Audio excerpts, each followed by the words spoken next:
3, 2, 1। आज हम पढ़ने वाले हैं रिलेशंस।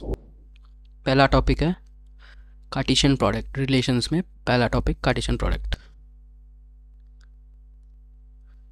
मान लो दो सेट है, सेट ए और सेट बी। सेट ए और सेट बी का कार्टेशियन प्रोडक्ट ऐसे लिया जा सकता है और लिखने में ऐसे ए क्रॉस बी लिखा जाता है, और सिंबलाइज डायग्राम फॉर्म में ऐसे कोई कार्टेशियन प्रोडक्ट को ऐसे दिखाया जाता है। ठीक है। अभी कार्टेशियन प्रोडक्ट में सेट ए में जो एलिमेंट्स है सेट बी में एलिमेंट्स के साथ पेयरिंग करवाना। कैसे करवाएं? मान लो इधर कोई भी एलिमेंट लिया, सेट ए के अंदर कोई भी एलिमेंट लिया, मान लो मैंने 2 लिया, और सेट बी के अंदर कोई भी एलिमेंट लिया, सेट बी के अंदर मान लो मैंने सी लिया। ठीक है। अब ये एक पेयरिंग हो गया, ये एक हो गया। अभी ऐसे कितने कॉम्बिनेशंस बन सकते हैं? सेट ए और सेट बी दोनों को पेयरिंग किया तो कितने कॉम्बिनेशन बन सकते हैं? 1 कामा ए आ जाएगा, 1 कामा बी आ जाएगा, 1 कामा सी आ जाएगा, ऐसे 2 कामा ए आ जाएगा। ठीक है। ऐसे पेयरिंग करते जाओ, कितने कॉम्बिनेशंस बन सकते हैं? सारे कॉम्बिनेशंस, जो भी पॉसिबल कॉम्बिनेशंस है उन सबको एक जगह लिख दो, एक सेट के अंदर लिखो। वो सेट कहलाता है क्रॉस कार्टेशियन प्रोडक्ट ऑफ दो सेट। इधर लिखा है मैंने, इधर देखो, ये देखो, ये देखो, ये देखो, ये देखो, सारे कॉम्बिनेशंस। कितने कॉम्बिनेशंस हो सकते हैं? 1 के साथ ए आ सकता है, बी आ सकता है, सी आ सकता है, मतलब 3 कॉम्बिनेशन 1 के साथ। ये सो इधर 1 है, 1 के साथ 3 कॉम्बिनेशन आ सकते हैं। 2 के साथ इधर 2 है नेक्स्ट नंबर, और इसका भी 3 कॉम्बिनेशन आ सकते हैं। ऐसे 4 है तो 4 कॉम्बिनेशन इंटू 3, ये सो मतलब 12 एलिमेंट पूरा आ जाएंगे। तुम चेक कर सकते हो। ये एक फार्मूला की तरह याद रखना। ठीक है। इधर मैंने फार्मूला का तरह लिखा है, इधर number of elements in A cross B में नंबर ऑफ एलिमेंट्स कितने होंगे? Number of elements in A cross B is equal to number of elements in A multiplied by number of elements in B. ठीक है। ये cross product है। अभी ये दो एलिमेंट का क्रॉस प्रोडक्ट ऐसे लिखा जाता है, या कार्टेशियन प्रोडक्ट बोल दो। अभी 3 एलिमेंट का कार्टेशियन प्रोडक्ट कैसे लिखेंगे? इधर देखो, 3 एलिमेंट लिया, 3 सेट लिया है, इधर देख सकते हो 3 set, A cross B cross A, और मैंने तीसरा वाला भी ए ही लिया है, फिर से सेट ए लिया है। तुम कुछ और भी ले सकते हो, सेट सी, सेट एक्स, जो भी है, कोई भी और सेट ले सकते हो। उसमें शायद दूसरे सेट में शायद एक्स वाई जेड होगा। मैंने फिर भी आसान पड़ेगा इसलिए सेट ए लिया है, तीसरा भी ए क्रॉस बी क्रॉस ए। अभी ए क्रॉस ए लिख लो। ए क्रॉस ए में सारे कॉम्बिनेशन आ जाएंगे, 1 कामा ए, 1 कामा बी, 1 कामा सी, से 4 कामा सी तक सारे आ जाएंगे। अभी इसको फिर से एक ए के साथ क्रॉस करो, कैसे आएगा फिर? इधर देखो, इधर, हाँ, इधर देखो, ए कामा 1 कामा ए हो गया, फिर से कामा 1, ये हुआ पहला एलिमेंट। 3 सेट का क्रॉस प्रोडक्ट ऐसे। ठीक है। अभी नीचे क्या आएगा? सारे कॉम्बिनेशन लिखना है, तो अभी बहुत सारे कॉम्बिनेशन आएंगे, इसलिए मैंने सारे कॉम्बिनेशन नहीं लिखा, पर तुम देख सकते हो इधर क्या होगा। इधर 1 कामा बी कामा 1 आ जाएगा, ये सो नो, और इधर 1 कामा बी कामा 2 आ जाएगा, और इधर एक एलिमेंट, और ये चलता जाएगा। ठीक है। लास्ट में क्या आएगा? 4 कामा सी कामा 4 आएगा। ठीक है। लास्ट में पूरे कितने एलिमेंट्स बनेंगे? बहुत सारे बनेंगे ऑब्वियसली। बच्चे कितने एलिमेंट्स बन सकते हैं?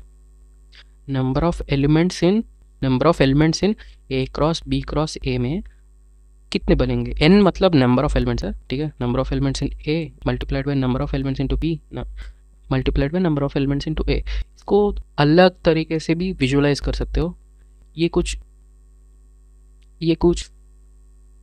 और ये 1 कामा ए कामा 1 कैसे दिख रहा है? ये एक्स कामा वाई कामा जेड जैसा नहीं दिख रहा है? ये कोऑर्डिनेट सिस्टम में नहीं दिख रहा? दिख रहा है ना? एक बार, ये वाई एक्सिस है, ये एक्स एक्सिस है, और ये जेड एक्सिस है। ठीक है। और मान लो इसका कोई भी क्यूबॉइड दिया, और क्यूब या क्यूबॉइड दिया, मान लो इस केस में क्यूबॉइड दिया, और उसका लेंथ हाइट मान लो 4 है, और इसका विड्थ मान लो 4 है, और इसका जो भी है इसका हाई ब्रेड्थ मान लो 3 है, तो इसका वॉल्यूम क्या होगा क्यूबॉइड का?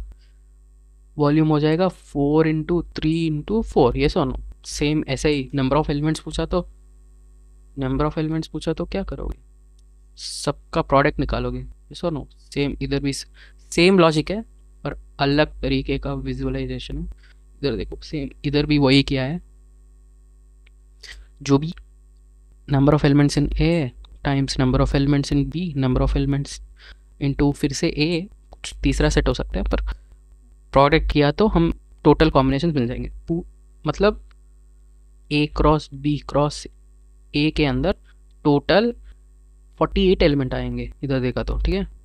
4 × 3 हो गया 12, 12 × 4 आएगा 48, ठीक है। अभी एक छोटा सा ऑब्जर्वेशन है, इसके बाद असली प्रॉपर्टीज़ के तरफ चलेंगे। छोटा सा ऑब्जर्वेशन देख लेना। ए क्रॉस, इधर ये वाला प्रॉपर्टी बता रहा हूँ, ए क्रॉस बी हो गया, जो कि एलिमेंट्स लिखना चाहो तो ऐसे 1, ए और 1, बी, ऐसे चलता जाएगा, ठीक है। सारे एलिमेंट्स लिखोगे तो कितना, बहुत सारे एलिमेंट बनेंगे। अभी बी क्रॉस ए कैसे लिखते हैं? बी क्रॉस ए हो गया ऐसे, A, 1, B, 1, ऐसे ऐसे ऐसे, लास्ट में क्या आएगा? C, 4 आएगा, ठीक है। अभी ये दोनों इक्वल तभी हो सकते हैं जब A = B हो जाए, ये सुनो। ये छोटा सा ऑब्जर्वेशन है, ठीक है, ध्यान से। बहुत आसान है, अभी तक कुछ नया नहीं पढ़ाया, सबको पता होगा। अभी इम्पोर्टेंट टॉपिक पर आ जाता है। ये हो गया प्रॉपर्टीज ऑफ कार्टेशियन प्रोडक्ट। बहुत ऑब्वियस बात है, कोई प्रॉपर्टी जैसा नहीं है, ऑब्वियस बात है, टेंशन मत लेना। इधर देखो,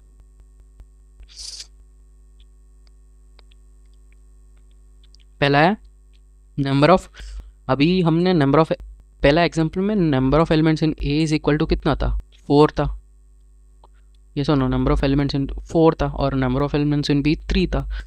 पर हमने जनरल केस माना है, मतलब m और n नंबर ऑफ एलिमेंट्स है जनरल केस के लिए, फॉर्मूला बनाना के लिए, ठीक है।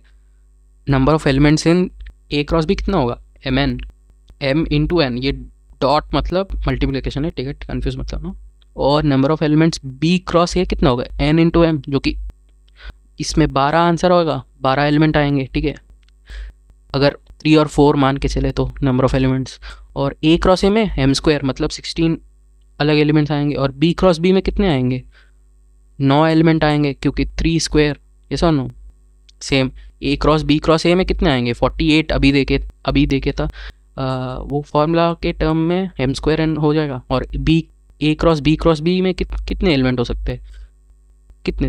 4 × 9 36, मतलब बी क्रॉस बी में कितने एलिमेंट्स हो सकते हैं? 3 × 3 × 3 मतलब n³ मतलब 27, ठीक है। ये बहुत प्रॉपर्टी नहीं है, बहुत आसान ऑब्जर्वेशन है, एक बार देख के लॉजिक समझो बस। अभी सेट थ्योरी और कार्टेशियन प्रोडक्ट का कुछ प्रॉपर्टीज जान लेते हैं।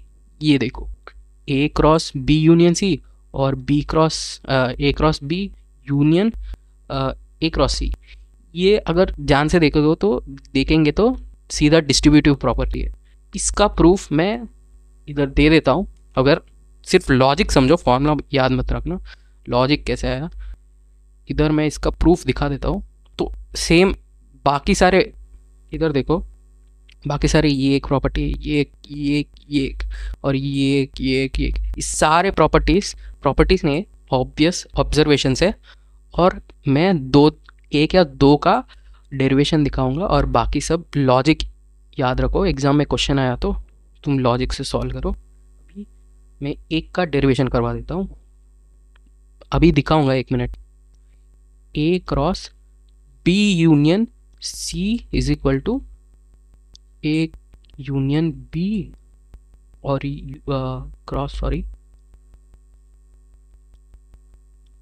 ये उधर लिखा हुआ था, ठीक है, ए यूनियन सी, ये उधर लिखा हुआ था।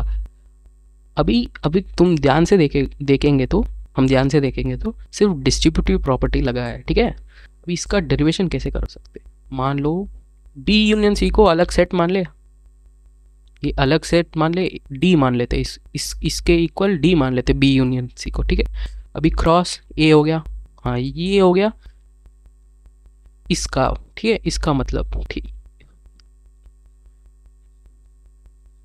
ठीक है, A union B cross A union C, ठीक है। अभी ये डी है, ठीक है, कोई भी सेट हो सकता है, मैं डी मान रहा हूँ अलग सेट, ठीक है। बी यूनियन सी हो गया डी, सेट डी, ठीक है। अभी हमने देखा है ए क्रॉस बी के अंदर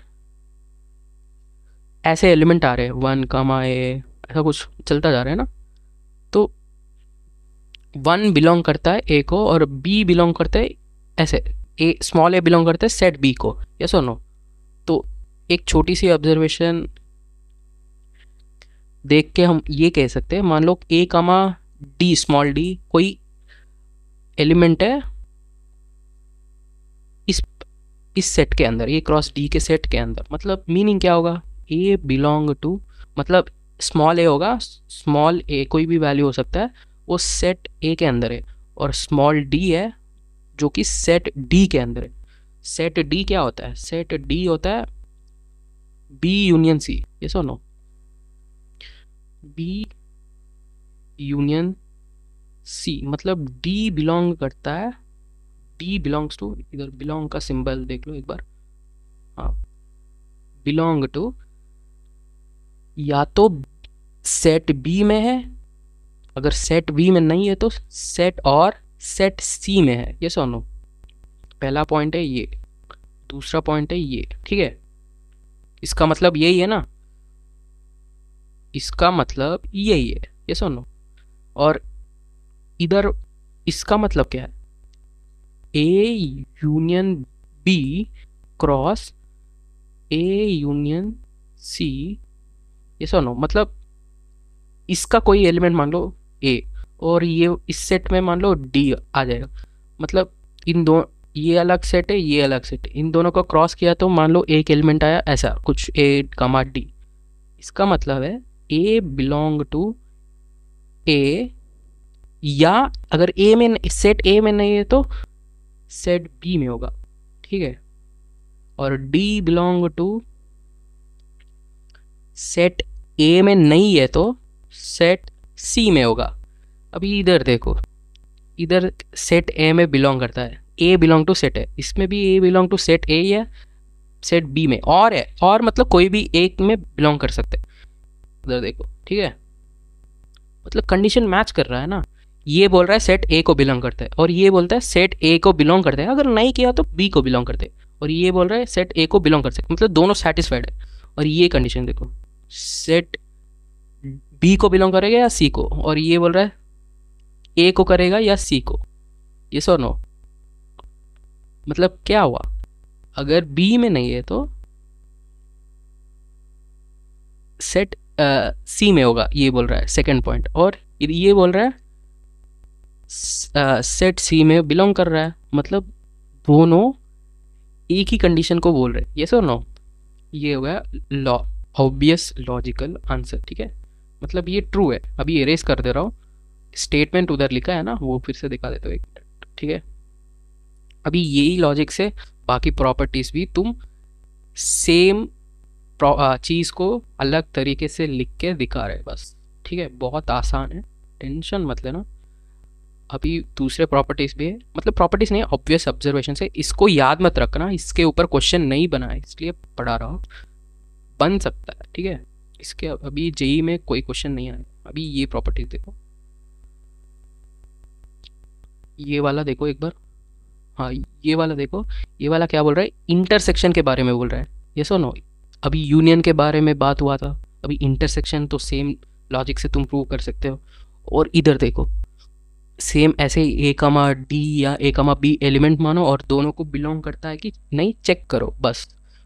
और सेकंड है ये प्रॉपर्टी देखो, A cross B intersection C cross D is equal to A union C cross B union D. अभी ए बी सी तीन सेट लेके हमने कुछ लॉजिक वगैरह लगा के इन दोनों को प्रूव कर दिया, R H S equal to L H S. अभी 4 सेट दिया है और इसको और टफ बनाना है तो 5 सेट दे देंगे, कोई भी परम्यूटेशन हो सकता है। अभी ये पूरा सेट थ्योरी टाइप का क्वेश्चन है, तो टेंशन नहीं लेना का। अगर सिर्फ लॉजिक से तुम सॉल्व करो, कोई याद मत रखो, और भी प्रॉपर्टीज़ बहुत सारे हो सकते हैं, मैंने सिर्फ लॉजिक समझाना है। बहुत सारे जगह तो ये भी नहीं पढ़ाते क्योंकि बहुत ऑब्वियस बात है, तो मैं पढ़ा रहा हूँ क्योंकि परफेक्ट होना चाहिए। और ये देखो, ये सी मतलब बी के ऊपर सी, ये देखो बी के ऊपर सी मतलब कॉम्प्लीमेंट का कॉम्प्लीमेंट होता है, मतलब सेट बी मान लो ये है, और कॉम्प्लीमेंट मतलब सेट बी के बाहर जो भी है उसको बोलते हैं कॉम्प्लीमेंट। और इस ऐसे कुछ अजीब सा कॉम्बिनेशन बन के कोई इसको प्रूव कर दो, पूछ सकते हैं।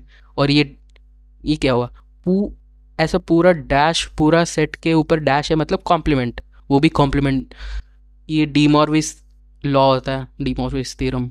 तो सेट थ्योरी मिलाकर कोई भी परम्यूटेशन कॉम्बिनेशन बनाकर पूछ सकते, अभी तक नहीं पूछा है, ठीक है, जेई में, तो टेंशन लेने की ज़रूरत नहीं है, पूछ सकते। अभी तीसरा देखो, नंबर ऑफ एलिमेंट्स के ऊपर ये, इसका डेरिवेशन भी सेम ऐसे ही करवाऊंगा, टेंशन मत लेना, ठीक है। अभी तक क्वेश्चन नहीं आया है, अगर आएगा तो देखेंगे। एन मतलब नंबर ऑफ एलिमेंट्स है, number of elements in A cross B intersection B cross A is equal to number of elements in A cross B multiplied by number of elements in sorry A intersection B into number of elements in B intersection है। ये वाला property देखो एक बार, ठीक है, ठीक है, fourth वाला। अभी इसको एक बार सेम नीचे भी वही लिखा है, सेम अलग एग्जाम्पल लिखा है, ये वाला, ठीक है, अलग एग्जाम्पल लेके लिखा है, पर कोई रॉकेट साइंस नहीं है, बहुत आसान है, ठीक है, बहुत आसान है, ठीक है। अभी इसको प्रूव करूँगा, ये वाला, इसको प्रूव करेंगे एक बार, बाकी सब सेम लॉजिक से प्रूव हो जाएगा, टेंशन मत लेना। अभी तक नहीं पूछा है इसलिए मैं इतना डिटेल में नहीं करवा रहा हूँ, सिर्फ लॉजिक बता रहा हूँ। क्या था, number of elements in A cross B, sorry, intersection B cross A is equal to A cross, sorry, हाँ, number of elements A intersection B multiplied by, multiplication है ये, क्रॉस नहीं है, number of elements in B cross A. वैसे भी ये cross product नहीं है क्योंकि समझ सकते हो, सॉरी, इंटरसेक्शन होना चाहिए था, हाँ, ये क्रॉस प्रोडक्ट नहीं है क्योंकि नंबर ऑफ एलिमेंट्स एक नंबर होता है, नंबर और नंबर के बीच में क्रॉस नहीं होता, मल्टीप्लिकेशन होता है, ठीक है, हाँ।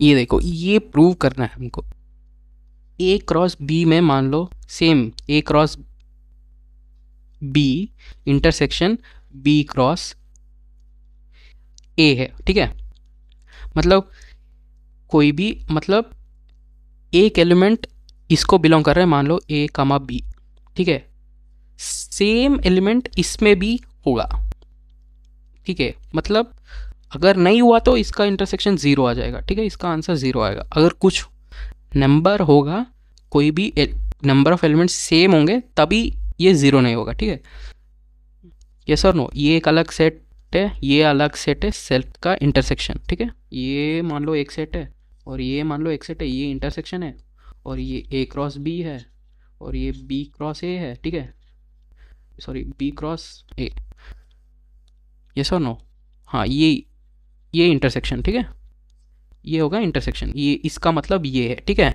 और इसका मतलब देखो, नंबर ऑफ एलिमेंट्स इन ए, ये ए एलिमेंट ए है और ये बी है, ठीक है, ये अलग सेट है, ए क्रॉस बी और ए, बी क्रॉस ए का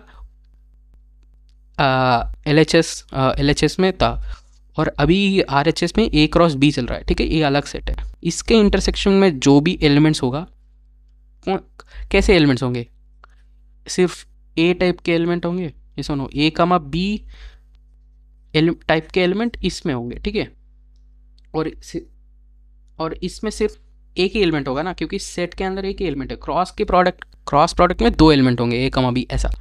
और इसमें कोई मान लो एक एलिमेंट मान लो ए है, यस और नो।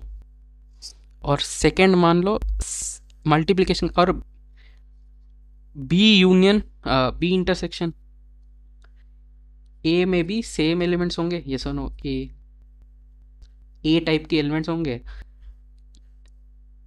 अगर तुम इन दोनों का क्रॉस प्रोडक्ट लिया तो ये दोनों आपस में पेयरिंग हो जाएंगे, ये सुनो। ए कमा बी ऐसा पेयरिंग हो जाएगा। कितनी बार पेयर हो जाएगा? Number of elements in B union B intersection A और multiplied by number of elements in A intersection B, yes or no. ये ऑब्वियस ऑब्जर्वेशन था, मतलब समझ आया? ये कोई प्रॉपर्टी नहीं है, ऑब्वियस ऑब्जर्वेशन से ये सब तुम ब्रेक डाउन करके ऐसे देख सकते हो। अगर अचानक से देखेगा तो बहुत मुश्किल होगा समझने में, पर ऐसे ब्रेक डाउन किया तो बहुत आसान पड़ जाएगा। अभी ये प्रॉपर्टीज बहुत आसान है, पर दिखने में थोड़ा मुश्किल लग सकता है, क्योंकि सेट थ्योरी और क्रॉस प्रोडक्ट मिला के बनाया ना। हाँ, अभी ये देखो, ये प्रॉपर्टी हमने थोड़ा बहुत, हाँ, ये प्रॉपर्टी प्रूव कर दिया, ठीक है। अभी ये प्रॉपर्टी देखो, यूनियन टाइप का हमने देखा सेट थ्योरी में, set A plus set B minus set A intersection B, ऐसा फॉर्मूला देखा है ना सेट थ्योरी में, सेम फॉर्मूला है। अभी ये देखो, हमने थोड़ा मुश्किल करने के लिए दो सेट थे ए बी और ए बी सी बना दिया। अब ए बी सी में बना दिया तो सारे पॉसिबल कॉम्बिनेशंस कैसे हो सकते हैं इंटरसेक्शन बनाने के लिए? ए बी हो सकता है, बी सी हो सकता है, सी ए हो सकते हैं। अगर चार सेट दिया तो फोर सी थ्री मतलब 6 कॉम्बिनेशन बन सकते हैं। मतलब फॉर एग्जाम्पल इधर देखो, सेम ऐसे ही नंबर ऑफ एलिमेंट्स इन ऐसा चार, तीन सेट का दिया, इधर 3 ए बी सी है और बी सी है। अरे अगर मैं मान लो ऐसा कुछ दिया, number of elements in A cross B cross C cross D, मतलब 4 एलिमेंट्स का मैंने दिया है। और एक मिनट, हाँ, ऐसा कुछ, सॉरी, ऐसा कुछ 4 एलिमेंट्स का मैंने दिया है। हाँ, ऐसा कुछ 4 एलिमेंट्स का मैंने दिया है। इसका इंटरसेक्शन विथ डी, सॉरी, हाँ, D cross C cross B cross A, ऐसे मैंने 4 एलिमेंट्स का दिया है। तो तुम क्या करोगे? सारे पॉसिबल कॉम्बिनेशन से उनका ले लोगे। मतलब ए इंटरसेक्शन बी हो गया multiplied by C B C, मतलब बी इंटरसेक्शन सी, और multiplied by C intersection A, और सी इंटरसेक्शन ए और D intersection A, D intersection A, D intersection C, D intersection C, और बी इंटरसेक्शन डी हो गया। नहीं हो, हाँ, सी, ये सी ए है, सी ए, और बी सी ए बी, और ये डी है, और डी सी, और बी डी। मतलब कितने कॉम्बिनेशन ऐसे बन सकते हैं? ये 6 ही बन सकते हैं। दोनों की पेयरिंग, मतलब दोनों की इंटरसेक्शन ऐसे 6 तरीके से ही ले सकते हैं। तो ऐसा फॉर्मूला बनता है, ठीक है। टेंशन मत लेना, अभी तक क्वेश्चन नहीं आया इसके ऊपर। अगर 5 पूछे तो सारे ए बी सी डी ई पूछा तो A B C D E elements का कुछ अजीब सा पूछा तो यही सेम करना, ठीक है। तुम्हें आंसर मिल जाएगी। नंबर ऑफ एलिमेंट्स के मामले में बोल रहा हूँ, ठीक है। अभी रिलेशन पर आ जाते हैं। रिलेशन का मतलब क्या है? रिलेशन का मतलब है कोई भी सबसेट ऑफ कार्टेशियन प्रोडक्ट। दो सेट है, मान लो ये ए और ये बी, इन दोनों का कोई रिलेशन लेना है तो सबसेट ऐसा लिखा जाता है, ठीक है, ऐसे लिखा जाता है। और इसको डायग्राम के फॉर्म में ऐसा लिखा जाता है, ठीक है। और हाँ, subset of Cartesian product. Cartesian product अभी एक एग्जांपल लेके तुम्हें समझा देता हूँ, ठीक है। सबसेट ऑफ कार्टेशियन प्रोडक्ट मतलब क्या, इधर देखो एक्स और वाई दो सेट है और दो सेट के अंदर दो दो एलिमेंट्स है, इधर देखो एक्स और वाई, ठीक है। और हमने ये कार्टेशियन प्रोडक्ट है, ये देखो कार्टेशियन प्रोडक्ट। कार्टेशियन प्रोडक्ट में कितने एलिमेंट्स आएंगे, चार आएंगे ऑब्वियसली, क्योंकि दो एलिमेंट इसमें है, दो एलिमेंट इसमें और 2 × 2 4, 4 एलिमेंट्स आए, ए 1 कमा है 1 कमा बी 2 कमा है 2 कमा बी। अभी कार्टेशियन प्रोडक्ट का सबसेट्स ले लो, कितने पॉसिबल सबसेट्स बनते हैं। एक सेट हो सकता, एक सबसेट हो सकते हैं 1 कमा है, एक सेट हो सकता है 1 कमा बी, ऐसा है। और एक सेट और एक सेट हो सकता है 2 कमा है, और एक सेट 2 कमा बी, और एक सेट हो गया 1 कमा है कमा 1 कमा बी।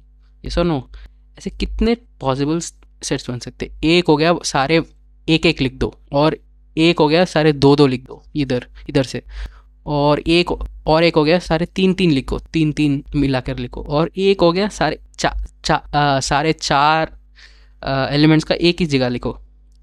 नहीं, चार एलिमेंट्स का इधर है ना, हाँ इधर है, ठीक है। इधर चार एलिमेंट्स का एक ही जगह। और एक सेट होता है, कुछ मत लिखो, एम्प्टी सेट ये वाला है।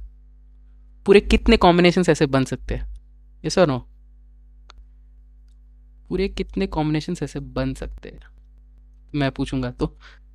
इसका फॉर्मूला होता है 2 to the power of number of elements in cross product. मतलब इसमें चार है, क्रॉस प्रोडक्ट में कितने एलिमेंट्स बन सकते हैं, number of elements into A number of elements into B. ये सुनो, क्रॉस प्रोडक्ट में इतने एलिमेंट्स बन सकते हैं, इस केस में चार है।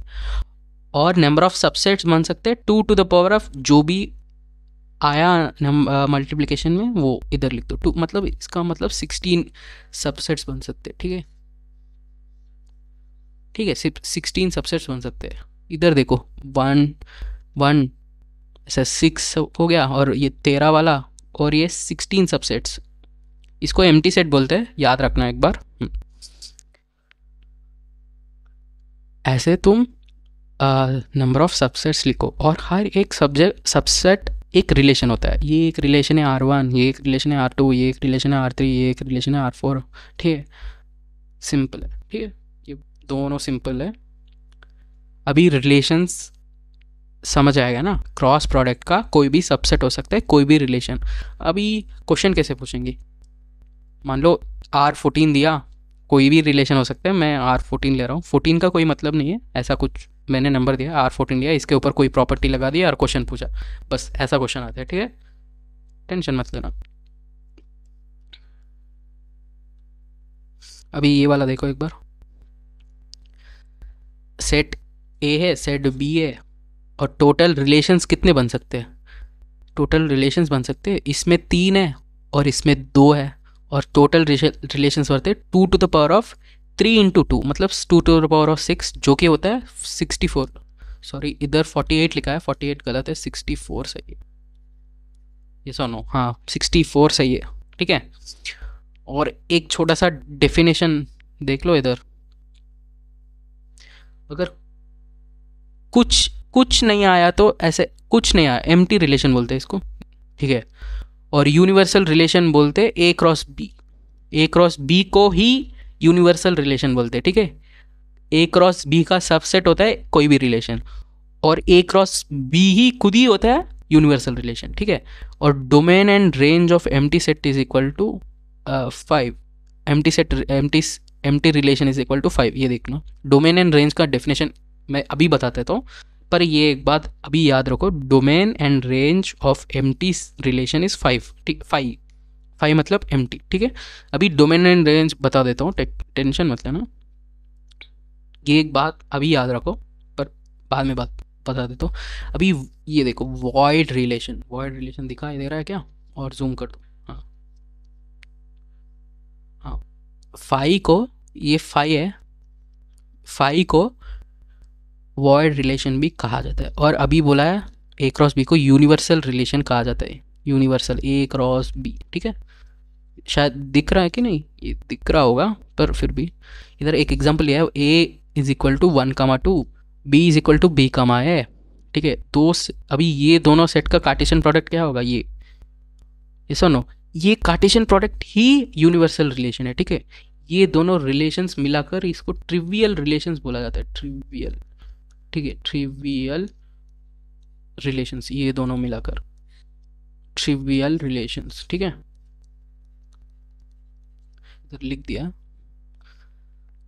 ठीक है। इसको एरेज कर देता हूँ एक मिनट।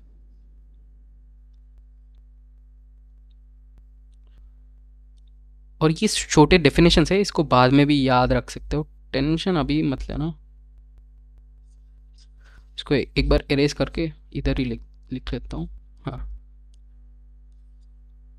Trivial relations. हाँ, अभी देखो, अभी और एक छोटा सा डेफिनेशन है, बहुत आसान डेफिनेशन। हाँ, ये देख सकते हैं ना, एक सेट है ए, सेट है बी, और 1 2 3 6 1 2 3 4 5 6 है सेट ए में, और ए बी सी डी ई है सेट बी में। और डोमेन बोला जाता है सेट ए में जिनका भी पेयरिंग हुआ है उनको डोमेन बोला जाता है, ठीक है। और रेंज बोला जाता है जिन जिन एलिमेंट्स के साथ जिन जिन एलिमेंट के साथ पेयरिंग है सेट बी में, उनको रेंज बोला जाता है। अभी देखो 1 2 और 5 का पेयरिंग है, तो इसलिए डोमेन हो जाएगा 1 2 और 5, इधर 1 2 और 5, ठीक है। और ए बी सी ई का पेयरिंग है सेट बी के अंदर, देखो, इसलिए ये हो गया रेंज। और कोडोमेन हो गया, पेयरिंग से फ़र्क नहीं पड़ता, जो भी सेकेंड सेट के अंदर जितने भी एलिमेंट्स हैं वो सारे कोडोमेन खेला जाता है, ठीक है। अभी डेफिनेशंस खत्म हो गया, अभी टाइप्स ऑफ रिलेशन पर आ जाते हैं, जिस पे एक्चुअल में क्वेश्चन बनते हैं।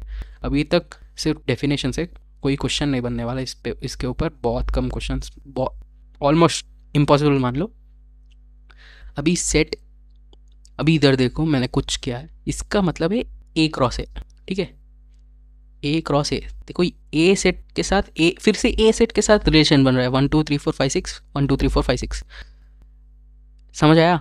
और टाइप्स ऑफ रिलेशन में सिर्फ हम सेम सेट के क्रॉस प्रोडक्ट को इवेल्युएट करते हैं, ठीक है। कोई पूछा तो ये दोनों सेट इक्वल होंगे कि नहीं, हमेशा इक्वल होंगे, कब, टाइप्स ऑफ सेट निकालते हुए वक्त, ठीक है। अभी इनवर्स रिलेशन मतलब क्या है, इधर इनवर्स रिलेशन लिखा है पहला। इनवर्स रिलेशन मतलब मान लो tan इनवर्स हो गया π/3 इज इक्वल टू √3 होता है, ये तो पढ़ा है, बहुत आसान, ये तो पढ़ा हुआ होगा। tan थीटा हो गया, tan π/3 हो गया, इज इक्वल टू √3 होता है, ये सुनो। सेम ऐसे ही इनवर्स लिखा तो ये यहाँ आ जाएगा और ये यहाँ आ जाएगा, सेम इनवर्स भी ऐसा ही होता है, तुमको स्विच करना होगा पोजीशंस बस। इधर देखो, इधर 1,2 है, 3,6 है, 4,5 है, और इधर क्या है, इसको स्विच करो, 1,2 को 2,1 कर दो, और इधर 3,6 कर दो, सॉरी 6,3 कर दो, 3,6 को 6,3 कर दो, और 4,5 को 5,4 कर दो। और ये रिलेशन को आर बोलेंगे, ये आर इनवर्स हो जाएगा। कोई रिलेशन मान लो एक्स है, अगर एक्स रिलेशन में 1,2 है और एक्स इनवर्स में क्या होगा, 2,1 हो जाएगा, ठीक है। सेम इसको ऐसे भी पूछ सकते हैं, एक रिलेशन मान लो एक्स है, एक्स नहीं वाई बोल देता हूँ, एक्स अभी लिया है, तो वाई रिलेशन मान लो, वाई रिलेशन है एक्स का फादर, एक्स का फादर हो गया ए मान लेते हैं, और वाई इनवर्स होता है ए का बेटा या चाइल्ड एक्स होता है, सेम ऐसा कुछ डेफिनेशन मान लो, ठीक है। एक्स का फादर ए है तो ए का बेटा एक्स हो गया, ऐसा इनवर्स और नॉर्मल रिलेशन देख सकते हो। अभी आइडेंटिटी रिलेशन पर आते हैं, ये हुआ आइडेंटिटी रिलेशन, आसान है, टेंशन मत लेना। आइडेंटिटी रिलेशन मतलब अभी सेट ए क्रॉस ए किया ना, इधर सेट ए क्रॉस ए में कितने एलिमेंट्स थे, सेट ए में 1 2 3 4 5 6, सेट ए में 1 2 3 4 5 6। तो अभी देखो, आइडेंटिटी रिलेशन ऐसा रिलेशन होता है जिसमें सिर्फ उसी नंबर के साथ पेयरिंग होना चाहिए, मतलब 1,1, 2,2, 3,3, 4,4, 5,5, 6,6, ठीक है। ये आइडेंटिटी रिलेशन होता है। अभी ये रिलेशन आइडेंटिटी है कि नहीं चेक करो। ये आइडेंटिटी 1,1 है, 2,2 है, 3,3 है, 4,4 है, 5,5 है, पर 6,6 नहीं, इसलिए ये नहीं है, ठीक है। सारे होने चाहिए आइडेंटिटी रिलेशन मतलब। और ये देखो 1,1 है, 2,2 है, 3,3 है, 4,4 है, 5,5 है, 6,6 है, और 1,6 एक्स्ट्रा आ गया, तो ये भी नहीं है। सिर्फ ए के टाइप होने चाहिए, मतलब सेम होना चाहिए, और दूसरा एलिमेंट कोई भी नहीं होना चाहिए। अभी रिफ्लेक्सिव पढ़ो, रिफ्लेक्सिव रिलेशन, ठीक है। ये हुआ रिफ्लेक्सिव रिलेशन। इधर देखो ए एंड बी, ए लिखा है, मतलब ए तो होना चाहिए, ये कंपलसरी है, ठीक है। इधर टिक मार्क लगा रहे हो, मतलब कंपलसरी। और ये हो सकता है, हो नहीं भी हो सकता है, मतलब टिक मार्क और क्रॉस मतलब हो सकता है या नहीं भी हो सकता है। मतलब इधर एग्जांपल में देखो 1,1 है, 2,2 है, 3,3 है, 4,4 है, 5,5 है, 6,6 है, मतलब ये रिफ्लेक्सिव है, आइडेंटिटी रिलेशन भी है, ठीक है। रिफ्लेक्सिव है, आइडेंटिटी भी है। और ये देखो 1,1 है, 2,2 है, 3,3 है, 4,4 है, 5,5 है, 6,6 है, 2,5 एक्स्ट्रा आ गया, मतलब ये आइडेंटिटी रिलेशन नहीं है पर रिफ्लेक्सिव है, ठीक है। इधर देखो फिर से देखो 1,1 है, 2,2 है, 3,3 नहीं है, 3,3 नहीं है, मतलब आइडेंटिटी भी नहीं है, रिफ्लेक्सिव रिलेशन भी नहीं है। जी, रिफ्लेक्सिव रिलेशन नहीं है, इधर टिक नहीं क्रॉस आएगा, ठीक है। हाँ, ठीक है। अभी आते हैं सिमेट्रिक रिलेशन, एक बार पढ़ लेते हैं, ठीक है। सिमेट्रिक रिलेशन मतलब देखो, if A comma B is there then B comma A should be also there, मतलब 1,2 है तो 2,1 भी होना चाहिए सेम रिलेशन के अंदर, है कि नहीं एक बार चेक करते। इसमें एक एग्जांपल दिखा देता हूँ। इधर 1,2 है, 2,1 है और 3,3 है, मतलब 3,3 का उल्टा जो भी 3,3 ही होता है, तो ये रिलेशन सिमेट्रिक है, ये सुनो। हाँ, अभी ये देखो 4,1 है, 1,4 है कि नहीं, हाँ है इधर। 3,2 है, 3,2, 2,3 नहीं है, 2,3 नहीं है, तो ये सिमेट्रिक नहीं है, नहीं है सिमेट्रिक। बाकी सब तो ठीक है इसका, ठीक है। अभी नया और एक प्रॉपर्टी के पास आ जाता है, ट्रांसिटिव प्रॉपर्टी। ये थोड़ा कॉम्प्लेक्स है पर समझने की कोशिश करना। If A comma B is there, transitive property है, ठीक है। A comma B is there and B comma C is there, A comma B है, बी कामा सी है, is there, then A comma C also B should be there. मतलब क्या, 1,2 है, 2,3 है, इसको ए कामा बी मान लो, इसको बी कामा सी मान लो, मतलब 1,3 भी होना चाहिए, 1,3 भी है, A comma B, B comma सी, मतलब ये ए कामा सी हो गया। हाँ ये सही। अभी ये देखो, ये वाला एग्जांपल देखो, 1,2 है और 6,6 है, 4,4 है, मतलब इसको ए कामा बी मान लो, बी कामा सी हमें नहीं मिल रहा, 2 कामा कुछ समथिंग नहीं मिल रहा, 2,3 हो गया, जो भी नहीं मिल रहा। अगर चेक नहीं कर पा रहे, ए कामा बी है पर बी कामा सी नहीं है, चेक नहीं कर पा रहे, तो फिर चेक नहीं कर पाया तो भी ट्रांसिटिव होगा। और ये एम्प्टी रिलेशन देखो, इसमें कोई भी एलिमेंट नहीं है, मतलब चेक ही नहीं कर पा रहे, ए कामा बी नहीं है, तो ये भी ट्रांसिटिव हो जाएगा।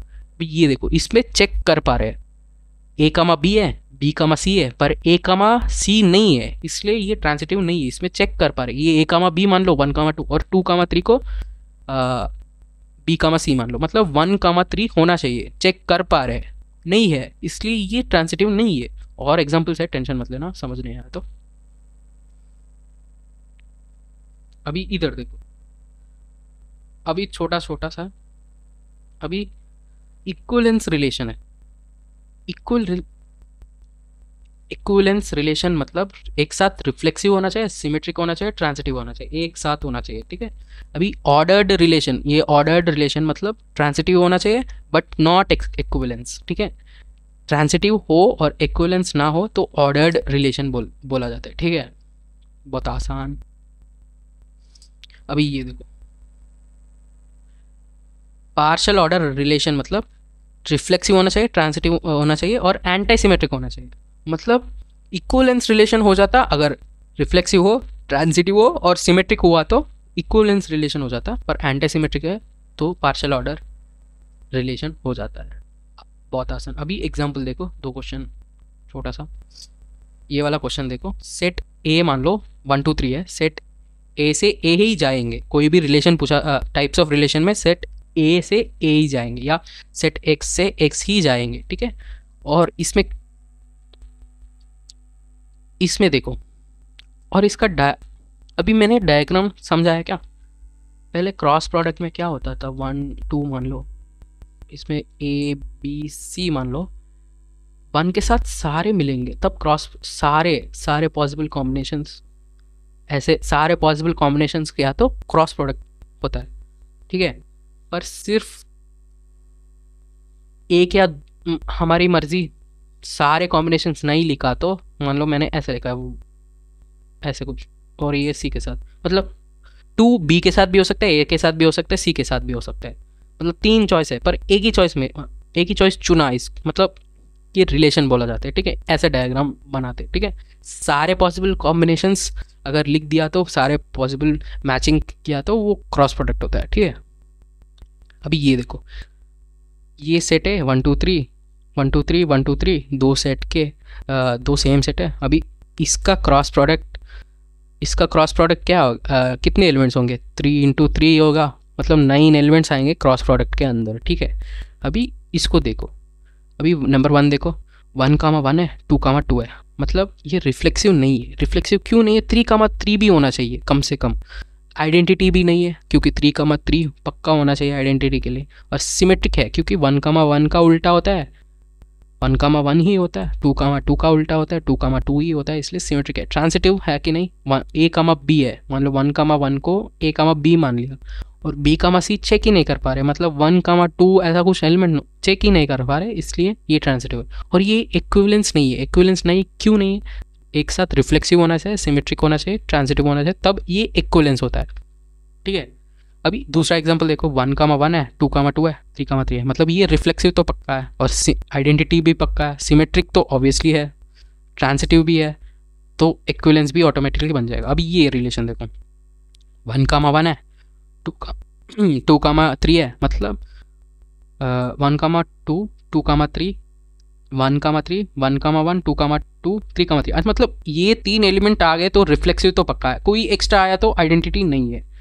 सिमेट्रिक है कि नहीं चेक करो एक बार, 1 2 कामा 1 है क्या, 2 कामा 1 नहीं है, मतलब सिमेट्रिक नहीं है। अगर 1 कामा 2 है, 2 कामा 1 भी होना चाहिए ना, तभी सिमेट्रिक होगा, तो ये सिमेट्रिक नहीं है। ट्रांसिटिव है कि नहीं देखो, 1 कामा 2 है, 2 कामा 3, ये ए कामा बी, ये बी कामा सी मान लिया तो 1 कामा 3 ए कामा सी होना चाहिए, ये है मतलब ये ट्रांसिटिव है। अभी ये देखो 2 कामा 3 है और हम चेक ही नहीं कर पा रहे, चेक नहीं कर पाया तो ये ट्रांसिटिव है। रिफ्लेक्सिव ऑब्वियसली नहीं है, 1 कामा 1 2 कामा 2 3 कामा 3 होना चाहिए, ये भी नहीं है। सिमेट्रिक नहीं है क्योंकि 3 कामा 2 होना चाहिए, नहीं है। इक्विवेलेंस ऑब्वियसली नहीं है, और ये एम्प्टी रिलेशन है। सिमेट्रिक और एम्प्टी रिलेशन का उल्टा होता है एम्प्टी रिलेशन खुद ही, तो सिमेट्रिक है। और ट्रांसिटिव भी है क्योंकि चेक नहीं कर पा रहे हैं तो ट्रांसिटिव है। और रिफ्लेक्सिव नहीं है, ऑब्वियसली सारे एलिमेंट्स होना चाहिए, 1 कामा 1 2 कामा 2 3 कामा 3 होना चाहिए। आइडेंटिटी भी नहीं है और इक्विवेलेंस भी नहीं है। अभी एक क्वेश्चन पर आ जाते हैं, और एक क्वेश्चन मैंने एक क्वेश्चन शायद नहीं करवाया, मतलब एक छोटा सा इधर कॉर्नर में है, anti symmetric relation. Anti symmetric relation मतलब इफ़ एक, अभी ये देखो एंटी सिमेट्रिक रिलेशन मतलब ए कामा बी है और बी कामा ए है, तो बी कामा एक, अगर ये देखो फिर से देखो, ए कामा बी होगा रिलेशन में, बी कामा ए तब ही होगा जब ए इक्वल टू बी हो, ठीक है। एग्जाम्पल देखो, 1 कामा 1 है, 2 कामा 1 इधर 1 कामा 1 है, 1 कामा 2 है, 2 कामा 1 है, मतलब ये सिमेट्रिक रिलेशन हुआ, एंटी सिमेट्रिक नहीं। ये देखो 1 कामा 2 है, इसका उल्टा 2 कामा 1 है, ठीक है।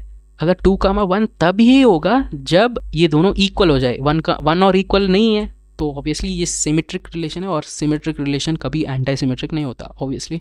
ये देखो 1 कामा 1 है, 1 कामा 2 है और 3 कामा 3 है, मतलब 2 कामा 1 नहीं है तो ये सिमेट्रिक नहीं है, ये एंटी सिमेट्रिक है, ठीक है। ये 1 कामा 2 है, 3,4 है, 5,6 है, मतलब 2,1 भी नहीं है, 4,3 भी नहीं है और 6,5 भी नहीं है, मतलब ये सिमेट्रिक नहीं है, ये एंटी सिमेट्रिक है। ठीक है, ऐसा होता है एंटी सिमेट्रिक।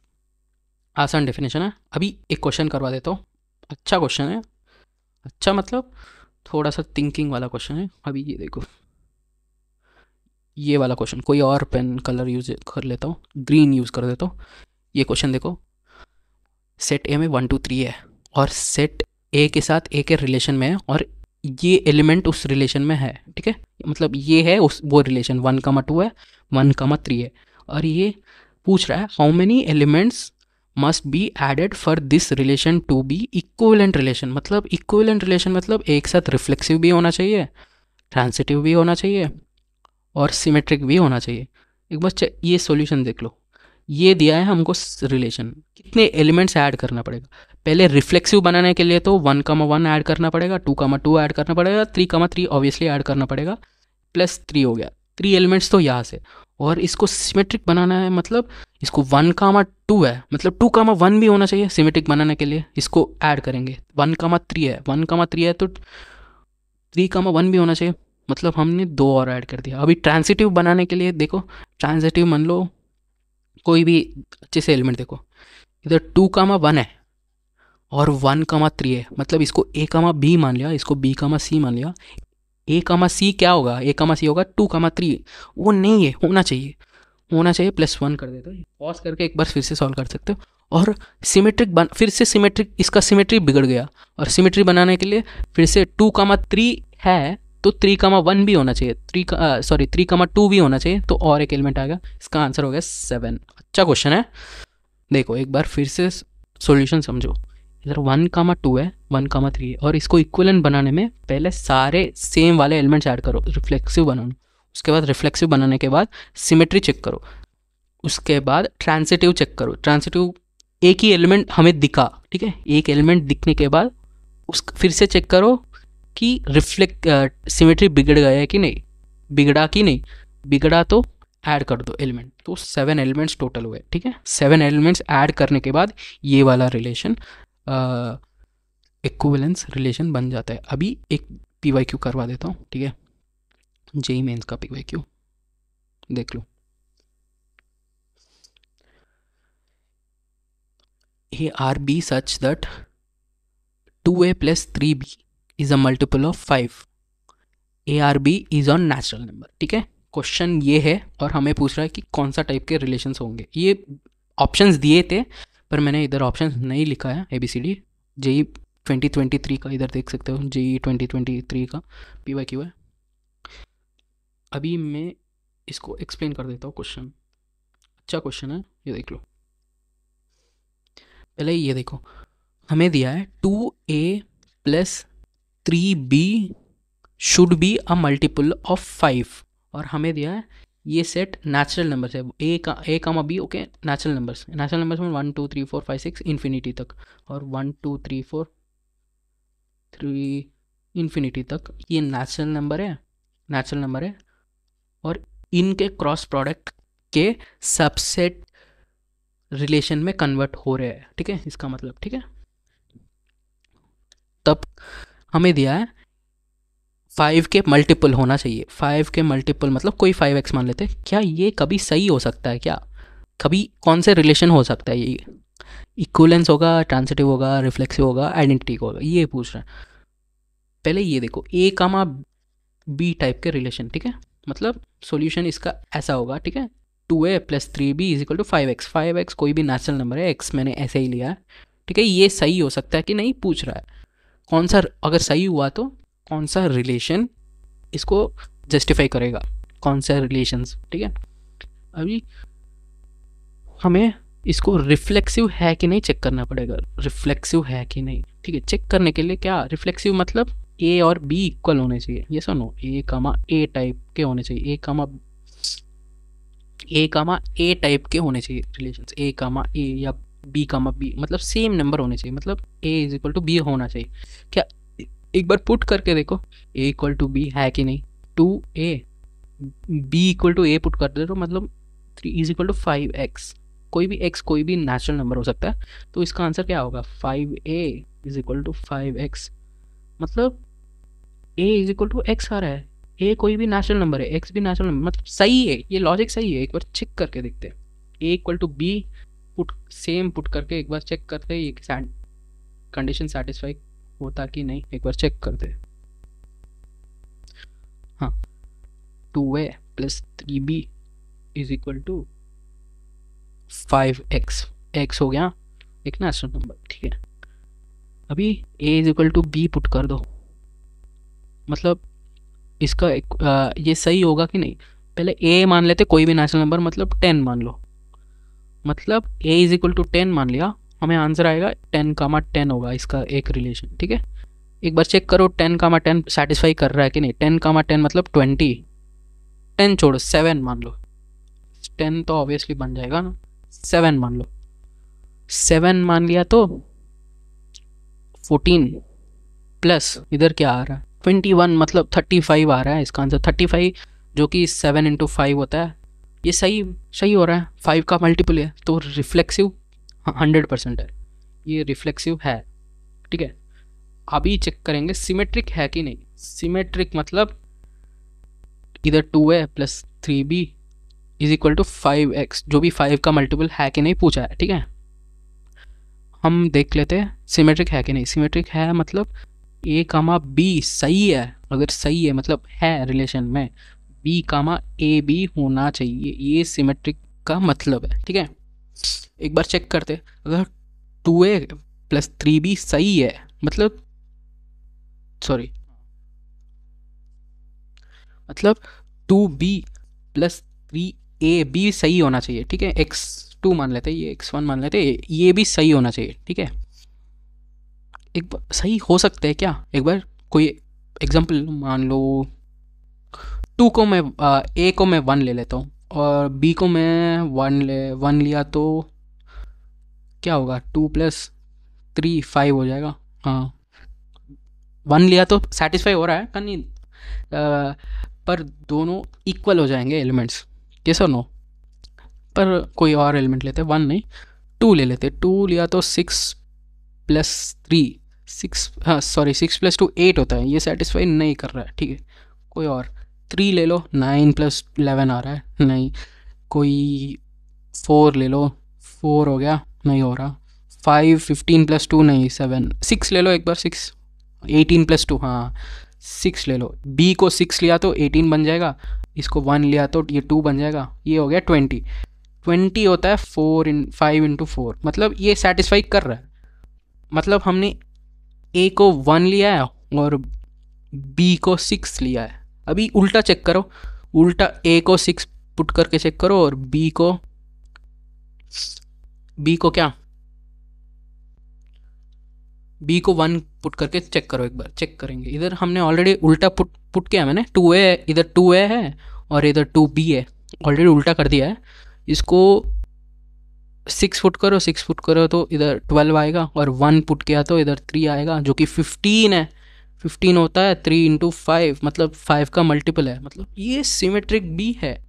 सिमेट्रिक समझे, सिमेट्रिक भी हो सकता है। अभी इसको प्रूव कैसे करें, अभी हमने एक एग्जांपल लेके देखा है 20 और 15 आया है, इसको प्रूव कैसे करें, प्रूफ देखते हैं। 2a plus 3b is equal to, हमने एक एग्जांपल ढूंढा है ताकि ये सिमेट्रिक बन जाए, पर ये हर एक एग्जांपल के लिए थोड़ी ना हो सकता है। हमने 1 और 6 के लिए देखा है, a इज इक्वल टू 1 के लिए और b इज इक्वल टू 6 के लिए हमने ढूंढ निकाला है, ठीक है। पर दूसरे a और b वैल्यूज़ के लिए कैसे होगा, एक बार प्रूव कर देते हैं। मतलब अगर ये सही है तो ये भी सही होना चाहिए, मतलब 3a प्लस 2b सही, वो भी सही होना चाहिए, सुनो 2b वो भी सही होना चाहिए। x2 एक बार ऐड करके देखो, इनको ऐड किया तो 5a plus 5b is equal to 5x1 plus x2 आ रहा है, ये सुनो। अभी इनको 5 इसको कंबाइन करो, a plus b is equal to 5x1 plus x2 बन रहा है, मतलब ये पूरा क्या हो रहा है, ये पूरा 5 के मल्टीपल बन रहा है ना, यही प्रूफ है ना, ये सुनो। मतलब प्रूफ भी हमने कर दिया, सिमेट्रिक हो सकता है, ये सुनो। इधर रिफ्लेक्सिव भी हो सकता है, सिमेट्रिक भी हो सकता है। देखो ये रिफ्लेक्सिव सही है, सिमेट्रिक भी सही है। अभी ट्रांसिटिव देखते हैं। ट्रांसिटिव मतलब अगर ए कामा बी सही है और बी कामा सी बी सही है, ए कामा सी भी सही होना चाहिए, वो है ट्रांसिटिव का मतलब। एक बार चेक करो, 2,3b हो गया is equal to 5x1, yes और नो। और 2b प्लस 3c हो गया 5x2। अगर ये दोनों कंडीशन सही है तो 2a प्लस 3c भी सही होना चाहिए, 5x3 मान लो, ये भी सही होना, ये दोनों कंडीशन सेटिस्फाई हुआ तो ये भी सेटिस्फाई होना चाहिए, ठीक है। इसका मतलब ये। एक बार चेक करते हैं। चेक कैसे करें, इनको प्रूव कर देंगे। कैसे प्रूव करें, इन दोनों को ऐड कर दो। ऐड किया तो क्या हुआ, 2a plus 3c plus 5b is equal to 5x1 plus x2 आ रहा है। इसका इन दोनों को ऐड किया तो ये आ रहा है। ये सुनो, इसका वैल्यू इधर है ना, 2a प्लस 3c इसका वैल्यू है, ये पुट कर दो। एक बार पुट किया तो क्या आ रहा है, 5x3 is equal to 5x1 plus x2 minus b आ रहा है। हाँ ये हमने प्रूव कर दिया। ये तो नेचुरल नंबर, ये ऑब्वियसली नेचुरल नंबर होंगे। ये हमने प्रूव कर दिया है कि ये सही होगा। इसको थोड़ा इमेजिन करना मुश्किल है, हमने प्रूव तो कर दिया पर इमेजिन करना मुश्किल है। तो एक एग्जांपल लेकर चेक करते हैं कि सही होगा कि नहीं। तो ट्रांसिटिव का कंडीशन यही है कि अगर 2 कामा ए कामा बी सही होता है और बी कामा सी सही होता है, ए कामा सी भी सही होना चाहिए। मतलब 2a plus 3c is equal to 5x3 ये भी सही होना चाहिए। एक बार प्रूव करते हैं, देखते हैं। मान लो इसको a को 1 लिया, फिर से इसको 6 लिया मान लो, और b 6 है, c को कोई और लेंगे। क्या लेंगे, अगर इस ये 12 हो गया, ये 12 हो गया, 12 प्लस 3c ऐसा आ जाए, 5 के मल्टीपल आ जाए। इसको क्या ले, 1 लिया तो 12 प्लस 3, 1 लिया तो फिर से a इक्वल टू सी बन जाएंगे ना। नहीं 1 नहीं, 2 लेंगे।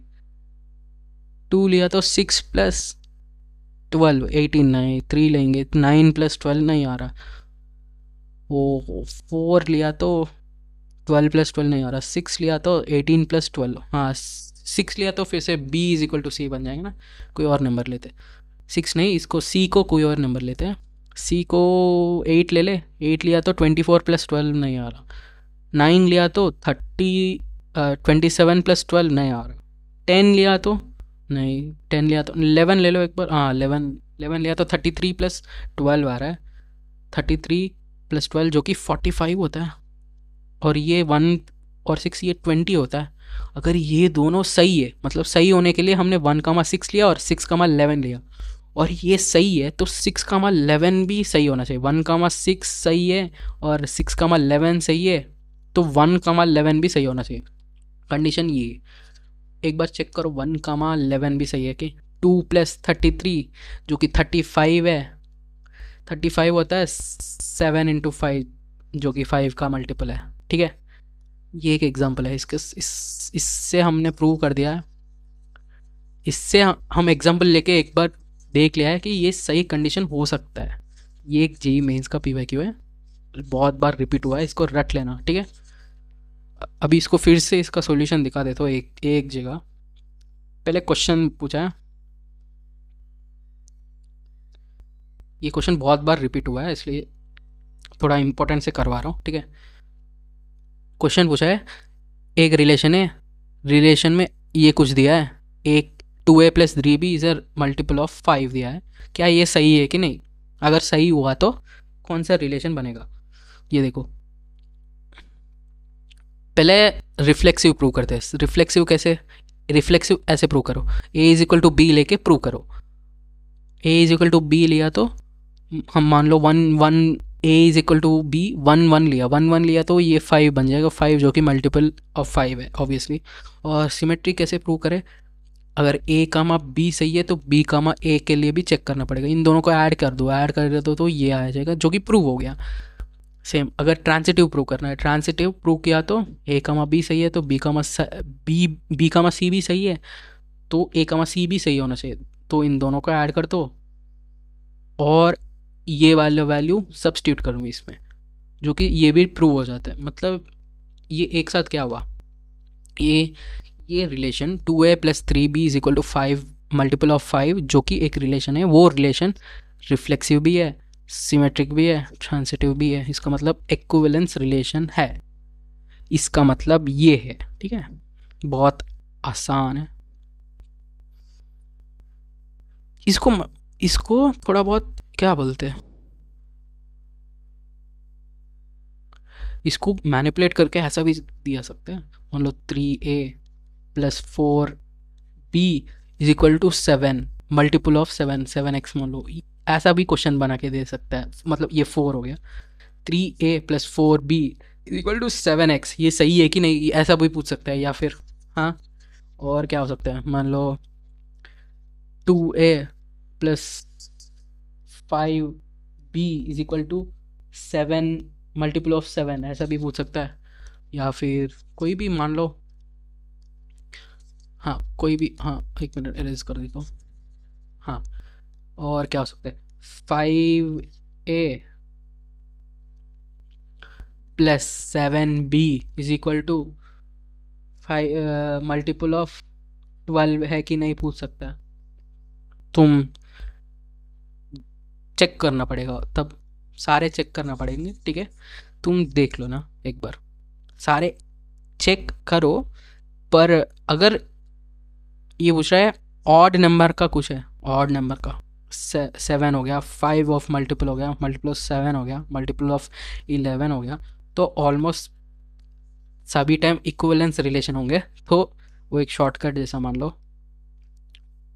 अभी और एक क्वेश्चन दिखा देता हूँ, ये आसान क्वेश्चन है, पहला वाला थोड़ा टफ था पर ये वाला बहुत आसान। ठीक है, हाँ तो क्वेश्चन क्या बोल रहा है देख लो, ऑप्शंस भी दिया, इसमें ऑप्शन लिखा है मैंने। ये क्वेश्चन देखो एक बार, क्वेश्चन में बोल रहा है अ रिलेशन ऑन एन, मतलब natural number. Relation on an मतलब एक सेट है एन 1 2 3 4 5 6 इन्फिनिटी तक, दूसरा सेट भी एन ही है। ऑन एन मतलब सेम सेट के ऊपर ऐसा रिलेशन है, और रिलेशन बनता है सेम सेट के ऊपर बनेंगे तो तभी प्रॉपर्टी पूछ सकते हैं, नहीं तो प्रॉपर्टी नहीं पूछ सकते। ठीक है, और इधर बोला है आर = एक्स कामा वाई, मतलब ए कामा बी हम लेते ना, और इसमें एक्स कामा वाई है। ठीक है, X comma Y belong to n cross n, और ये इक्वेशन सॉल्व करना है। इसका सॉल्यूशन है, इसका सॉल्यूशन जो भी आता है वो रिलेशन है, वो रिलेशन के बारे में पूछ रहा है कि सिमेट्री, इधर देखो सिमेट्रिक है कि नहीं, रिफ्लेक्सिव है कि नहीं, ट्रांजिटिव है कि नहीं। ये देखो, ये रिफ्लेक्सिव है बोल रहा है और सिमेट्रिक नहीं है, ट्रांजिटिव नहीं है। और ये बोल रहा है रिफ्लेक्सिव है, सिमेट्रिक है, ट्रांजिटिव नहीं। ये बोल रहा है इक्विवेलेंस है। एक बार चेक करते हैं, ये JEE 2021 का PYQ है, एक बार चेक करो। पहले ये इक्वेशन लिख लो, x³ - 3x² y - xy² + 3y³, ये पूछा है, ये 0 है, इक्वल है।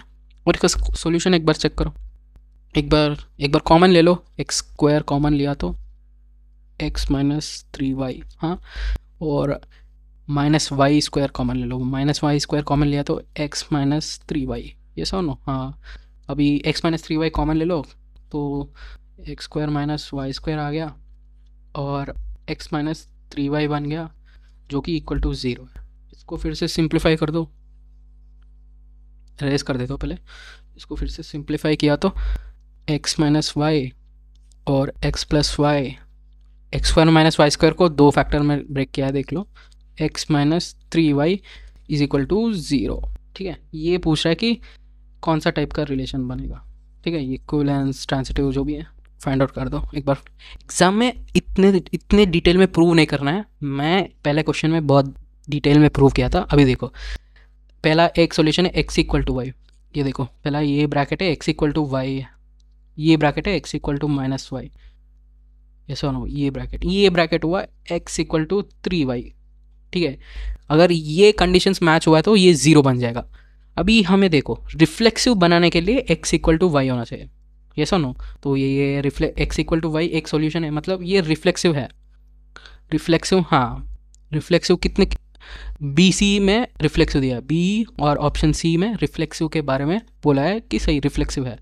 बाकी ऑप्शन में हम चेक करना पड़ेगा। ठीक है, रिफ्लेक्सिव तो पक्का है। तो अगर इधर देखो सिमेट्रिक है कि नहीं एक बार चेक करो, पता चल जाएगा। सिमेट्रिक मतलब अगर x comma Y is a solution then Y comma X is also solution, yes और नो। इधर y कामा एक्स मतलब y माइनस एक्स भी ज़ीरो होना चाहिए। ये ज़ीरो हो सकता है, नहीं भी हो सकता है, हमें पता नहीं चल पाएगा, ठीक है। क्योंकि ये ज़ीरो तभी होगा जब y is equal to X हो। अगर y not equal to X हो तो ये ज़ीरो कभी नहीं होगा ना। तो ये नॉन ज़ीरो बन गया, ये भी नॉन ज़ीरो ऑब्वियसली, y और x अलग अलग है और नेचुरल नंबर से, तो ये कभी नेगेटिव नहीं हो सकता, ज़ीरो भी नहीं हो सकता। और ये देखो ये कभी नहीं हो सकता ना, x minus 3y will never be equal to 3y minus X, क्योंकि a कामा b सही हुआ तो b कामा b सही होना चाहिए ना। सिमेट्रिक मतलब ये कभी नहीं सही हो सकता। इधर 2x इज इक्वल टू कितना आ रहा है, 6y आ रहा है, मतलब क्या आ रहा है, x इक्वल टू 3y आ रहा है, x इक्वल टू सॉरी हाँ x इक्वल सॉरी, ये कभी नहीं हो सकता ना, इसको उल्टा करके देख लो, कभी नहीं हो सकता। क्यों नहीं हो सकता, इधर देखो, इधर सॉरी हाँ x इक्वल टू 3y है और 3y ये ओकेजनली ये दोनों कभी कैसे हो सकते हैं equal, x equal to 3y और 3y is equal to x, ये दोनों पुट करके देखो एक बार, x minus Y 3y is equal to 0 है और ये कंडीशन, और 3y माइनस एक्स साइमल्टेनियसली कैसे हो सकता है, साइमल्टेनियसली ऑब्वियसली नहीं हो सकता ना।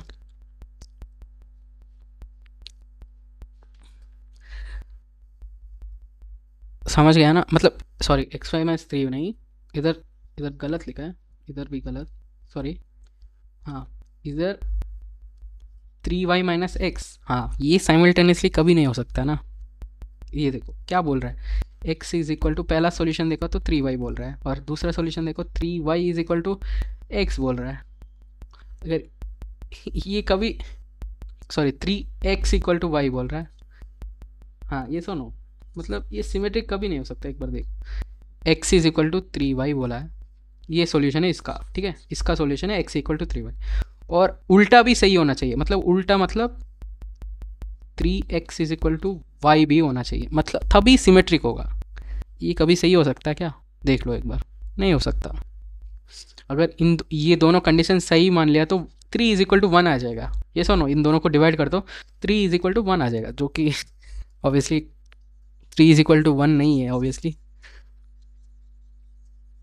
तो कॉन्ट्रडिक्शन बन रहा है। तो ऑब्वियसली इसको अगर ये सही हुआ तो पूरा मैथ्स ब्रेक हो जाएगा, ये सुनो बहुत ऑब्वियस बात है, इसलिए थोड़ा समझाने में थोड़ा मुश्किल हुआ ऑब्वियसली। हाँ तो ये रिफ्लेक्सिव तो नहीं है अभी, सॉरी रिफ्लेक्सिव है और सिमेट्रिक नहीं है। एक बार ट्रांसिटिव चेक करें क्या, एग्ज़ाम में तो सारे चेक करने के लिए ऑप्शन नहीं होता, इतना टाइम नहीं होता, तो एक बार चेक करो ऑप्शन। ये बोल रहे हैं सिमेट्रिक है तो ये ऑप्शन तो गलत है, सिमेट्रिक नहीं है अभी प्रूव किया है। ये रिफ्लेक्सिव बोल रहे हैं, हाँ रिफ्लेक्सिव है, सिमेट्रिक नहीं है।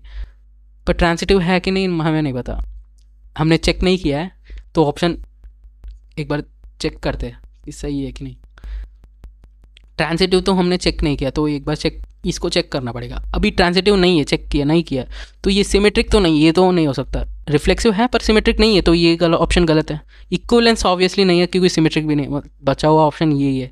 तो एग्जाम में ऐसे ही सॉल्व करना, सारे रिलेशन लिखते हुए टाइम वेस्ट मत करना, ठीक है। पहला क्वेश्चन में मैंने सारे प्रूव करके दिखाया है, पर नॉर्मली तुम एलिमिनेशन ऑप्शन के लो, ठीक है। अभी अगला टॉपिक पर आते हैं, बहुत इंपॉर्टेंट है, नंबर ऑफ़ रिलेशंस पर आ जाते हैं। नंबर ऑफ़ रिलेशंस बहुत ठीक है।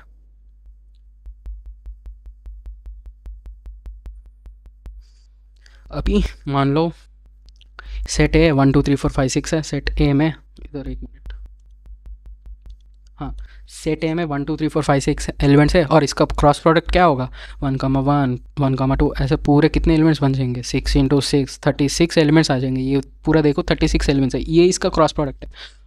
और इसमें कितने आइडेंटिटी एलिमेंट्स हो सकते हैं, मतलब अपने आप में पेयरिंग होना चाहिए, 1,1 2,2 3,3 ऐसे कितने एलिमेंट्स हो सकते हैं, 6,6 तक हो सकते हैं। ये सुनो, मतलब 6 एलिमेंट्स 6 होंगे। आइडेंटिटी रिलेशन मतलब बहुत आसान, जितने एलिमेंट्स सेट में है उतना ही आइडेंटिटी रिलेशंस बन सकते हैं, ये आसान है, ठीक है।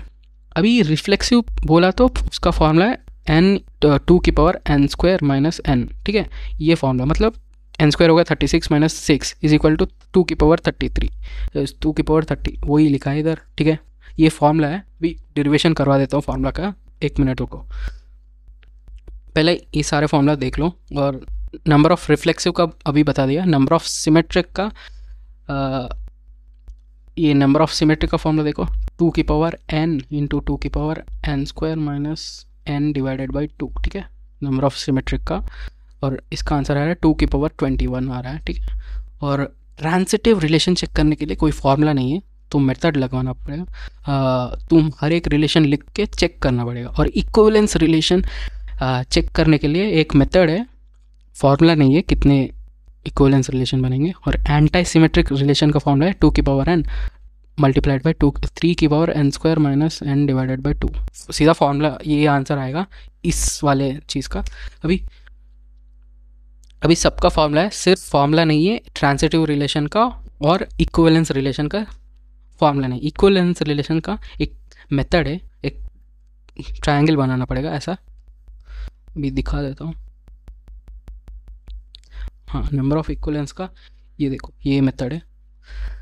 पहले 1 लिखो, और 1 लिखने के बाद फिर से 1 लिखो, नीचे लिखने के बाद 1 और 1 का सम इधर लिखो, और 2 इधर नीचे लेके आ जाओ, और 2 और 1 का सम इधर लिखो, और फिर से 2 और 3 का सम इधर फिर से साइड में लिखो, 5 हो जाएगा। 5 नीचे लेके आओ, ये ट्रायंगल बनना चाहिए। और 5 प्लस 2 इधर 7 लिखो, और 7 प्लस 3 इधर 10 लिखो, 10 प्लस 5 हो गया 15। 15 नीचे लेके आओ इधर, इन दोनों का सम इधर लिखो, इन दोनों का सम इधर लिखो, इन दोनों का सम इधर लिखो, और इन दोनों का सम हो गया कितना, ये 7 होगा, और ये 52 होगा। फिर से लिखो, इसका सम इधर लिखो, 52 हो गया। 52 प्लस 15 कितना होगा, 57 67 होगा, 67 87 होगा, 87 और 27 का सम हो गया कितना, 100 100 प्लस 14 114, और इसका ये 7 हो गया, 21 121 प्लस 30 130 सॉरी 120 151 और इसका सम हो गया 203। ऐसे टेबल कंस्ट्रक्ट करो, ऐसा करते रहो। अगर एक एलिमेंट दिया है तो इक्विवेलेंस रिलेशन एक बनेगा, ठीक है। 2 एलिमेंट देंगे तो 2 इक्विवेलेंस रिलेशन बनेंगे। 3 एलिमेंट देंगे तो 3 इक्विवेलेंस 5 बनेंगे, 5 इक्विवेलेंस रिलेशन बनेंगे। ये एंडिंग वाला देखो, एंडिंग वाला नंबर देखो, ठीक है। और 4 एलिमेंट देंगे तो 15 इक्विवेलेंस रिलेशंस बन सकते हैं। 4 डिस्टिंक्ट एलिमेंट दिया तो ऑब्वियसली डिस्टिंक्ट एलिमेंट होंगे। अगर 5 एलिमेंट देंगे, अभी पहला एग्जांपल में हमने 1 2 3 4 5 6 लिया है ना, तो ABCDEF हो सकता है, सेम ऐसा 5 एलिमेंट दिया तो 52 अलग इक्विवेलेंस रिलेशंस बन सकते हैं। और 6 एलिमेंट दिया तो 203, अभी इसका आंसर क्या होगा, 203 इक्विवेलेंस रिलेशंस बन सकते हैं। ये हुआ मेथड, ठीक है। ऐसा टेबल बनाओ, और मान लो एग्जाम में पूछा एक सेट में 4 एलिमेंट्स है और 4 अलग एलिमेंट वाले सेट में कितने सबसेट्स बन सकते हैं, क्रॉस प्रोडक्ट का कितने सबसेट्स बन सकते हैं, ताकि वो सबसेट इक्विवेलेंस रिलेशन बने। ऐसा क्वेश्चन पूछा तो पहले 1 लिखो, 2 लिखो, इसके बाद इन दोनों का सम 2 लिखो इधर, 2 और 1 का सम 3 इधर लिखो, 2 और 3 का सम इधर 5 लिखो, और 5 इधर 7 आ जाएगा, और इधर 10 आ जाएगा, इधर 15 आ जाएगा। अगर 4 एलिमेंट पूछा तो 15 हो जाएगा आंसर, 15 इक्विवेलेंस रिलेशन। अभी ट्रांसिटिव कैसे चेक करें, ट्रांसिटिव चेक करने के लिए कोई फॉर्मूला नहीं है। हर एक रिलेशन लिखकर तुम्हें चेक करना पड़ेगा कि ट्रांसिटिव है कि नहीं। इधर मैंने एक एग्जांपल दिया है, ये देखो। एक एग्जांपल में मान लो इधर एक एग्जांपल है, कोई अलग पर्पल ले लेता हूँ। सेट ए है, सेट ए के अंदर 1 और 2 है, दो एलिमेंट है, और क्रॉस प्रोडक्ट में ऑब्वियसली 4 एलिमेंट आएंगे, 1,1, 1,2, 2,1, 2,2। और हमें देखना पड़ेगा कितने सबसेट ऐसे होंगे जिसमें रिलेशन ट्रांसिटिव बन सके। ठीक है, टोटल रिलेशंस कितने आएंगे 2⁴, जो कि 16 टोटल रिलेशंस आ सकते हैं। ठीक है, देख लो। मतलब R1, ये देख लो कितने टोटल 16 रिलेशंस मैंने यहाँ लिख लिया है, और हर एक रिलेशन लिख कर तुम्हें चेक करना पड़ेगा ट्रांसिटिव है कि नहीं। पहले 1,1 मतलब A, B भी होना। एक अगर ट्रांसिटिव का कंडीशन क्या है, अगर A, B है और B, C है, A, C भी होना चाहिए, ट्रांसिटिव का कंडीशन है। ठीक है, एक बार चेक करो। इसमें A, B को हम 1,1 मान ले, तो B, C है ही नहीं, एक ही एलिमेंट है इसमें पहला वाला रिलेशन में। यस और नो? तो चेक नहीं कर पा रहे तो ऑटोमेटिकली ट्रांसिटिव बन जाएगा। सारे एक एलिमेंट वाले सारे ऑटोमेटिकली ट्रांसिटिव। सर अभी दो एलिमेंट के पास आ जाओ, दो एलिमेंट के पास एक बार 1,1 है, इधर R5 देखो 1,1 है, 1,2 है, तो क्या हो जाएगा। 1,1 को हम A, B मान ले, इसको A, B मान ले, और B, C मान ले, तो इसका बी A, C आ जाएगा, 1,2 ही आ जाएगा। मतलब खुद कंटेनिंग है, दो ही एलिमेंट है, खुद कंटेन कर रहे हैं तीन एलिमेंट, मतलब तीन कंडीशन सेटिस्फाई कर रहा है, तो ये ट्रांसिटिव बन जाएगा। ठीक है, ऐसे सारे एलिमेंट चेक करो, बहुत आसान है। अभी ट्रांसिटिव नहीं है, एक बार चेक करो, ट्रांसिटिव इधर नहीं है, एक दो एलिमेंट ट्रांसिटिव नहीं है, एक बार चेक करो। हाँ, ये वाला चेक करो, ये चेक करो, ट्रांसिटिव नहीं है, इधर क्रॉस मार्क डाला हुआ है। ठीक है, ट्रांसिटिव नहीं है। 2 काम इधर, ये क्या है 1, हाँ इधर शायद, हाँ एक मिनट जूम कर देता हूँ, नहीं दिख रहा।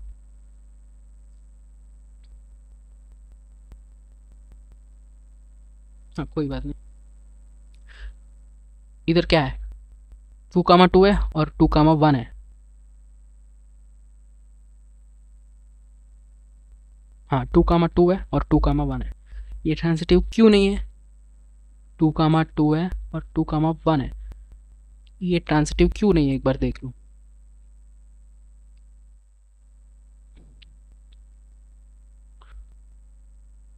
टू कामा टू और 2,1 चेक करो एक बार। हाँ ये सॉरी, ये 1,2 है और 2,1 है। ठीक है, हाँ ये एलिमेंट 1,2 है और 2,1 है, ये ट्रांसिटिव क्यों नहीं है, क्योंकि इसको A, B मान लो और इसको B, C मान लो, और 1,1 होना चाहिए। मतलब ये A, B हो गया, और ये इसको B, C मान लो, मतलब A, C 1,1 होना चाहिए, पर इसमें नहीं है ना, सिर्फ दो ही एलिमेंट है, 1,1 तो नहीं है। और ये चेक करो एक बार, ये क्यों नहीं है ट्रांसिटिव। 1,1 है, 1,2 है और 2,1 है, मतलब एक बार चेक करो। किसको मान ले हम, इसको 1,1, इसको A, B मान लो और इसको B, C मान लो, मतलब 1,2 होना चाहिए। अरे इधर 2,1 है, इसलिए ये ट्रांसिटिव नहीं है। ऐसे ही सारे एलिमेंट को चेक करना पड़ेगा, कोई मेथड नहीं है इसको, फॉर्मूला नहीं।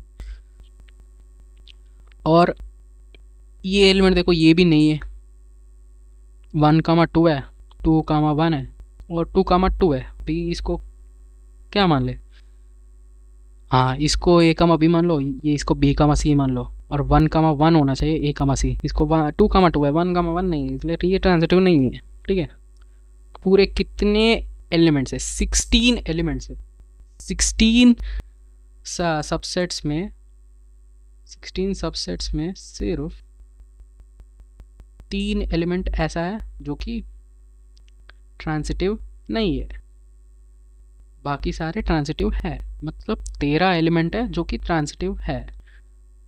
अभी एक सेट ए दिया, मान लो सिर्फ एक ही एलिमेंट है, मान लो ए है, इसके अंदर कितने ट्रांसिटिव एलिमेंट्स बन सकते हैं, दो ट्रांसिटिव बन सकते हैं। अभी मान लो सेट ए में 3 दिया है, सेट ए में मान लो कोई भी सेट, मान लो एक्स मान लो, एक मिनट, सेट एक्स दिया है और A, B, C कोई भी हो सकता है, और इसको पूछा कितने ट्रांजिटिव बनेंगे, नहीं पूछेंगे। क्यों नहीं पूछेंगे ये वाला क्वेश्चन? अभी देखो, कोई फॉर्मूला तो नहीं है, फॉर्मूला नहीं है तो कैसे चेक करेंगे? ये देखो,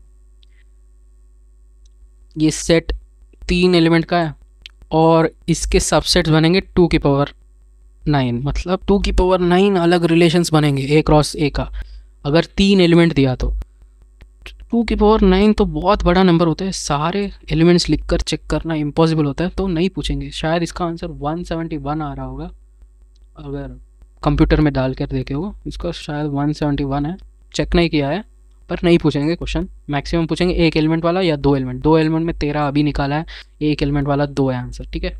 ट्रांसिटिव इसके इससे ज़्यादा नहीं पूछेंगे, ठीक है। ट्रांसिटिव में नंबर ऑफ रिलेशंस, अभी नंबर ऑफ रिलेशंस, अभी फॉर्मूला देखते हैं कैसे आया। अभी फॉर्मूला दिखाया ना मैंने, इधर ग्रे कलर में सारे फॉर्मूलास इधर लिखे हैं ना, इधर देखो, ये इधर 2 की पावर n² - n, 2 की पावर n इंटू 2 की पावर n² - 2, इसका डेरिवेशन दिखाते तो, ठीक है, टेंशन मत लेना। इसका डेरिवेशन इधर लिखे। पहले मान लो एक सेट ए है, सेट ए है, और सेट के ए के अंदर n एलिमेंट्स है, 1 2 3 4 5 6 7, ऐसे n एलिमेंट्स है, तो क्रॉस प्रोडक्ट क्या होगा? 1,1 हो गया, 1,2 हो गया, 1,3 हो गया, हाँ, और ऐसे 1,n तक चला जाएगा, और इधर 2,1 है, 2,2 है, 2,3 है, और इधर 2,n तक चला जाएगा। ऐसा कितने, इधर इस रो में देखेंगे तो n,1 तक जाएगा, और ऐसे डायगनल में देखेंगे तो डायगनल में 1,1 है, 2,2 है, 3,3 है, और लास्ट में n,n है, n,n मतलब समझ गया? ऐसे पूरे कितने एलिमेंट्स आएंगे? n² एलिमेंट्स आएंगे, ये सर नो, 2 साइड है, इसको स्क्वायर जैसे मान ले तो हाइट होगा इसका n, और लेंथ भी n होगा, तो n² आ जाएंगे, n² एलिमेंट्स, ठीक है, बहुत आसान।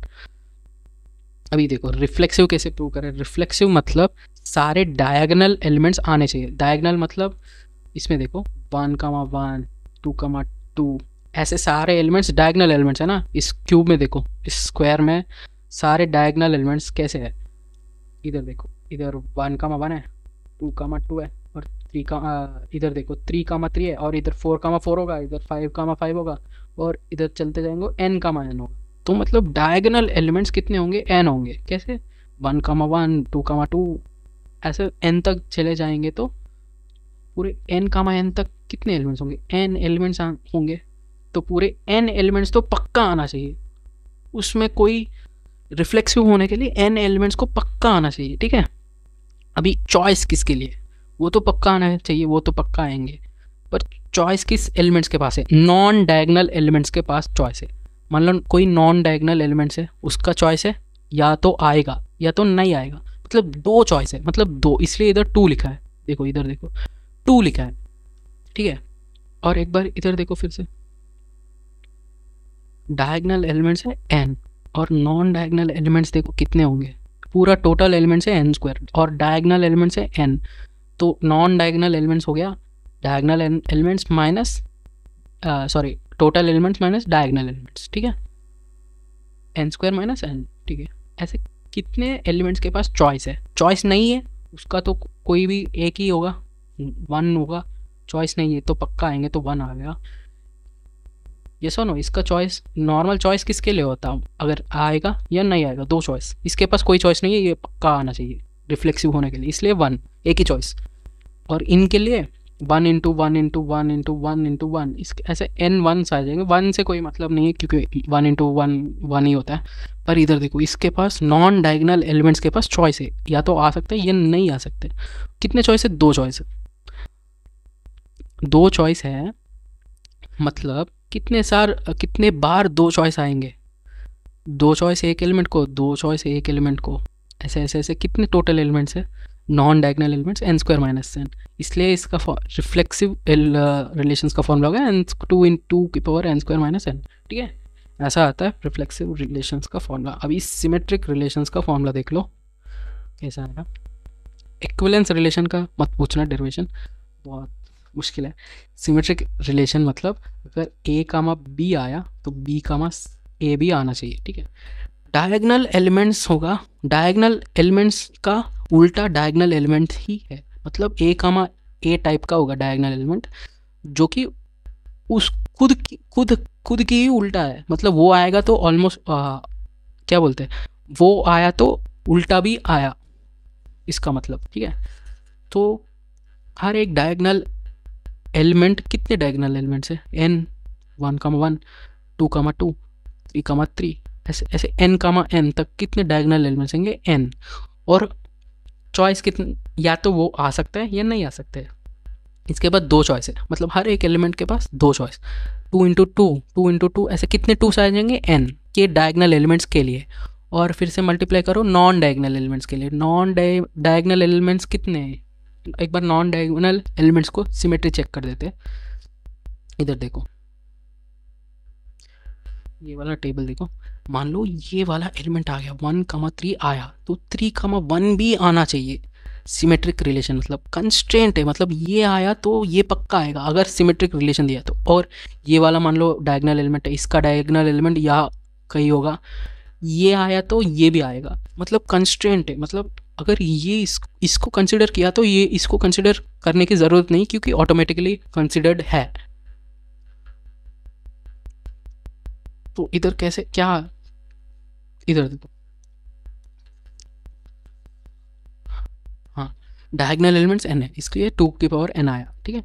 और नॉन डायगोनल एलिमेंट्स कितने हैं, n² माइनस n। और अपर डायगोनल एलिमेंट्स ये लोअर डायगोनल एलिमेंट्स कंस्ट्रेंट है, मतलब ये आया तो ये पक्का आएगा, ये नहीं आया तो ये भी पक्का नहीं आएगा, मतलब सिर्फ आधे को हमको कंसिडर करना पड़ेगा कैलकुलेशन में, आधे, सिर्फ आधे, मतलब n² माइनस n, आधा मतलब 2, ये सुनो, हाँ वही, कितने कितने नंबर, हर एक एलिमेंट के पास दो दो चॉइस है, ये सुनो, कोई भी अपर एलिमेंट मान लो, अपर डायगोनल एलिमेंट, अपर डायगोनल एलिमेंट मतलब अपर ट्रायंगल मैट्रिक्स, ऐसा कुछ होता ना, ऐसे मान लो उसके पास कोई भी एलिमेंट के पास दो चॉइस है, या तो आएगा या नहीं आएगा, इसलिए 2 इंटू 2 ऐसे कितने बार 2 आएगा, n² minus n divided by 2, ऐसा डेरिवेशन आया है सिमेट्रिक एलिमेंट्स के लिए, ठीक है। अभी ये देखो, एंटी सिमेट्रिक एलिमेंट्स मतलब a कामा b हुआ, b कामा a तब ही होगा जब a is equal to b हो जाए, मतलब कोई कंस्टेंट नहीं है इसमें, मतलब डायगोनल एलिमेंट्स का आ सकता है और नॉन डायगोनल एलिमेंट आया तो ये नहीं आएगा, ठीक है, समझ गया। पहले सिमेट्रिक एलिमेंट्स में ये डायगोनल एलिमेंट मान लो, अगर ये एलिमेंट आया तो ये पक्का आएगा, ये नहीं आया तो ये भी पक्का नहीं आएगा।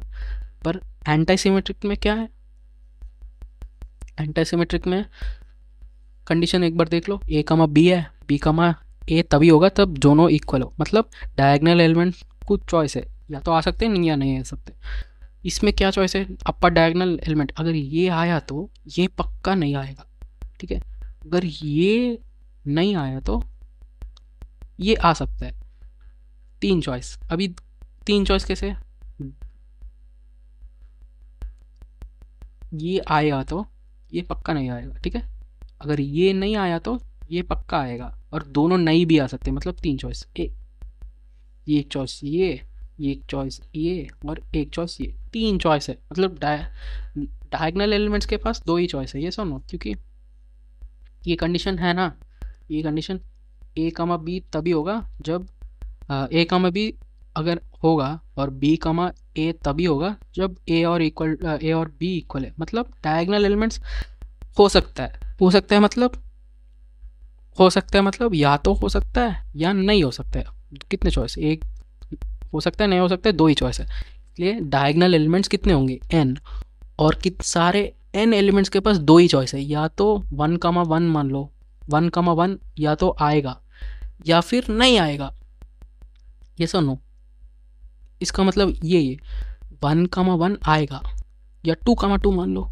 ये वो आएगा या नहीं आएगा, दो चॉइस है, इसलिए 2 इंटू 2 ऐसे n बार होगा, ठीक है, ऐसे, इसलिए 2 की पावर n आएगा इधर पहला। और नॉन डायगोनल एलिमेंट्स चेक करो, नॉन डायगोनल एलिमेंट्स इधर चेक करो,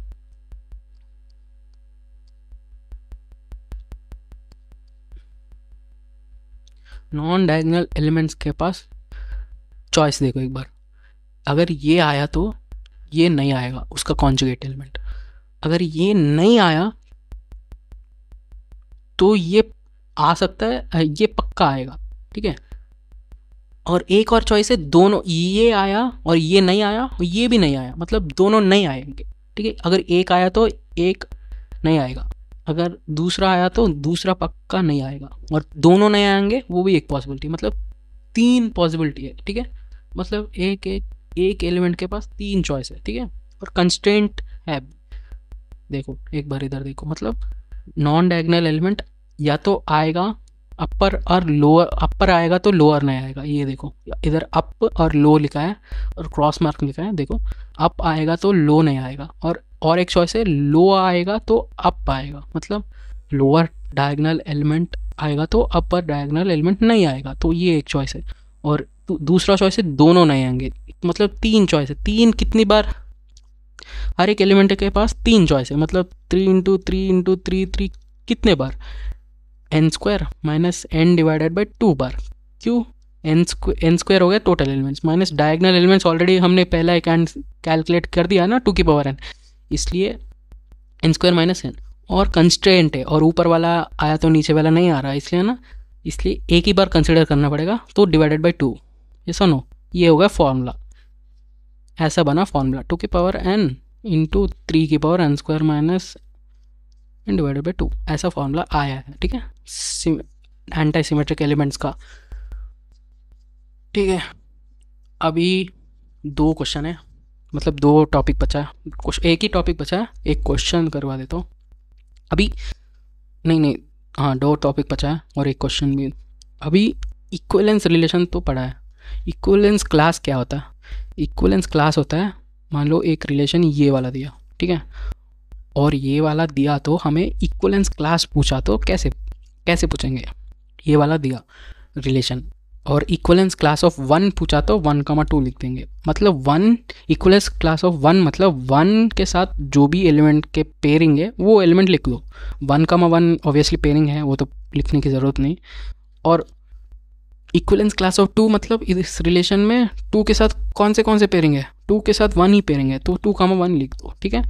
ये होता है equivalence class of, equivalence class का मतलब ये होता है, मतलब इक्विवेलेंस क्लास ऑफ कोई एक एलिमेंट का पूछा तो उसका पेयरिंग जितने भी एलिमेंट के साथ किया वो सारे लिख दो, मतलब मैं इधर लिख देता हूँ, मान लो एक सेट है, एक रिलेशन दिया है इधर A,1 मान लो और A,2 मान लो, B,3 ऐसा कुछ मान लो, और ये एक रिलेशन है, और मैं पूछता हूँ इक्विवेलेंस क्लास ऑफ, ऐसे लिखते हैं, ए पूछा तो तुम बोलोगे A,1 है और A,2 है, ठीक है, ये होगा इक्विवेलेंस क्लास का मतलब, बहुत आसान, ठीक है। अगला होगा एक PYQ करवा देता हूँ,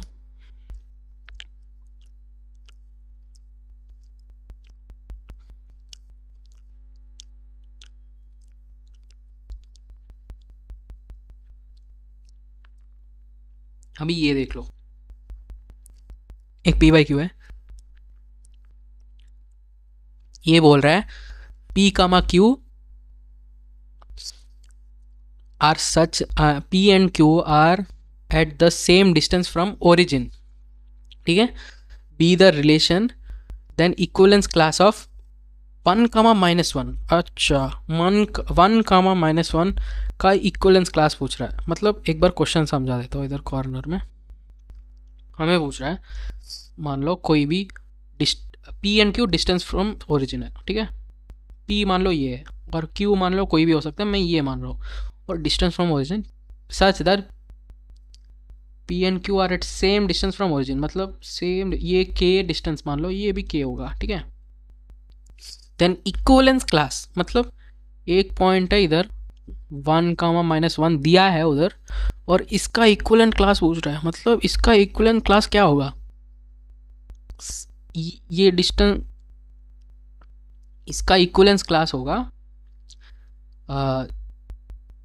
इसका ये P मान लो और ये Q मान लो, और इसका इक्विवेलेंस क्लास क्या होगा, ये ऐसा सर्किल जैसा आएगा, क्योंकि डिस्टेंस सेम होना चाहिए ना, सेंटर से के, और ये भी के, ये भी के, ये सुनो। तो इसका 1, 1 - 1 कितना दूर है? 1² प्लस -1 का स्क्वायर अंडर रूट, ये सुनो डिस्टेंस फॉर्मूला सेम। हाँ, डिस्टेंस फॉर्मूला, इसका आंसर क्या होगा? √2 आएगा। मतलब हमें सेंटर से डिस्टेंस दिया है √2 और पूछ रहा है कौन सा रिलेशन ये है। मतलब सेंटर से √2 मतलब सर्किल का रेडियस √2 है, ठीक है। तो पूछ रहा है, ऑप्शंस देख लेते हैं। हमें दिया है एस, एस होगा रिलेशन इक्विवेलेंस क्लास, जो भी इक्विवेलेंस क्लास का सेट है एस। एक्स कामा वाई जो कि है x² + y² = 1, मतलब रेडियस 1 है, जो कि गलत है, रेडियस √2 आया ना इधर। इसका x² + y² = 2, मतलब रेडियस आएगा इज इक्वल टू 4, मतलब रेडियस होगा 2, जो कि गलत है, रेडियस √2 है। इधर दिया है x² + y² = √2, ये भी गलत है क्योंकि रेडियस √2 दिया है, मतलब इसका इस वाला सर्किल का होगा 1/4, 2⁴ और रेडियस 1 √2 आया, मतलब x² + y² = 2, मतलब रेडियस होगा √2। ये वाला सही ऑप्शन है, ऑप्शन डी सही है, ठीक है। आसान क्वेश्चन है, टेंशन मत लेना। जेई मेन का PYQ है, अभी एक प्रूफ करवा देता हूँ।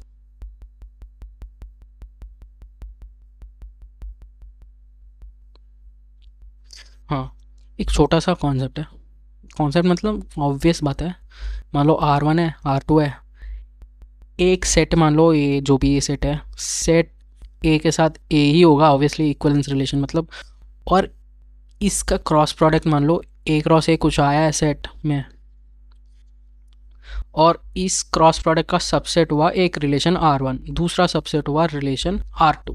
ये सुनो, ये एक दिया है मान लो, और दो तुम्हें बोला गया है दोनों R1 और R2 इक्विवेलेंट रिलेशन है, मतलब R1 भी इक्विवेलेंट रिलेशन है और R2 भी इक्विवेलेंट रिलेशन है।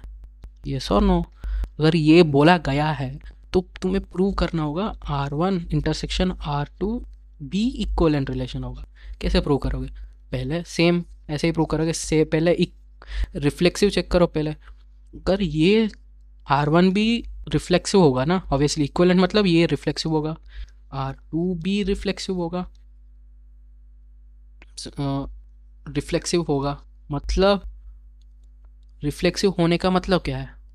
मतलब जो भी एलिमेंट्स R1 के अंदर, सॉरी हाँ, जो भी सेम सेम एलिमेंट्स है, जैसे 1,1 होगा, 2,2 होगा, ऐसे पूरे सारे एलिमेंट्स बिलोंग करते हैं R1 को। सेम ऐसे ही 1,1 2,2 सारे एलिमेंट्स बिलोंग करता है R2 को। अगर ये सही है, R1 इंटरसेक्शन R2 को भी बिलोंग करते होंगे ये सारे एलिमेंट्स, दोनों में कॉमन है, तो R इंटरसेक्शन में भी होंगे, मतलब इसका मतलब ये रिफ्लेक्सिव तो पक्का है। रिफ्लेक्सिविटी हमने प्रूव कर दिया, अभी सिमेट्री प्रूव करेंगे। सेम सिमेट्री भी ऐसे ही प्रूव कर सकते हो तुम, मतलब A,B है तो B,A भी होना चाहिए। तो जो भी है, मान लो R1 में मान लो A,B है, मतलब अगर ये इक्विवेलेंट रिलेशन है तो B,A भी होगा पक्का, वो तो पक्का है। और R2 है, R2 में भी A,B कुछ कुछ तो एलिमेंट मान लो सॉरी A,B छोड़ दो, कोई और X,Y ले लो, X,Y है तो Y,X भी होगा। ये सो नो, इसका मतलब वही इक्विवेलेंट का रिलेशन है। अगर इन दोनों का इंटरसेक्शन मतलब R1 और R2 का इंटरसेक्शन मतलब X = A, Y = B = Y, ये केस जब भी ट्रू होता है तब ही ये इंटरसेक्शन में वैल्यू आ जाएगा। मतलब अगर ये सही है, ऑटोमेटिकली जो भी मान लो एलिमेंट्स, मान लो C,D ऐसा कुछ एलिमेंट है, अगर C,D है तो D,C भी होगा ना। ऐसा एलिमेंट जितने भी है वो इसमें आ जाएंगे ऑब्वियसली, दोनों इक्विवेलेंट रिलेशन दिया है, हमको दिया है, प्रूव करना है। तो ऑब्वियसली ये R1 इंटरसेक्शन R2 भी क्या हो जाएगा? सिमेट्रिक रिलेशन हो जाएगा। यस और नो? बहुत आसान। अभी ट्रांसिटिव प्रॉपर्टी चेक करते हैं। ट्रांसिटिव R1 में A कामा B है और B कामा C भी है, इसका मतलब A कामा C भी होगा R1 में, वो दिया है, ट्रांसिटिव है। और R2 में भी सेम सेम बातें हैं। और इनका इंटरसेक्शन लिया तो जो भी एलिमेंट्स सेम होंगे, अगर मान लो इसमें भी सेम है और ये ट्रांसिटिव है, मतलब ये अगर एक एलिमेंट है तो दूसरा एलिमेंट ऑटोमेटिकली आ जाएगा इसमें R2 में। तो इंटरसेक्शन में भी अगर R1 में जो भी एलिमेंट है R2 में भी सेम आ रहा है और इसका इंटरसेक्शन में ऑब्वियसली ट्रांसिटिव एलिमेंट सारे आ जाएंगे। इसका डेरिवेशन कोई नहीं है, ऑब्वियस बात है, सिर्फ थोड़ा सा दिमाग लगा के प्रूव करना बस, ये इतना आसान बात है। ठीक है, R1 और R2 इक्विवेलेंट रिलेशन है और हमने प्रूव कर दिया R1 इंटरसेक्शन R2 भी इक्विवेलेंट रिलेशन है। अभी लास्ट टॉपिक बचा है,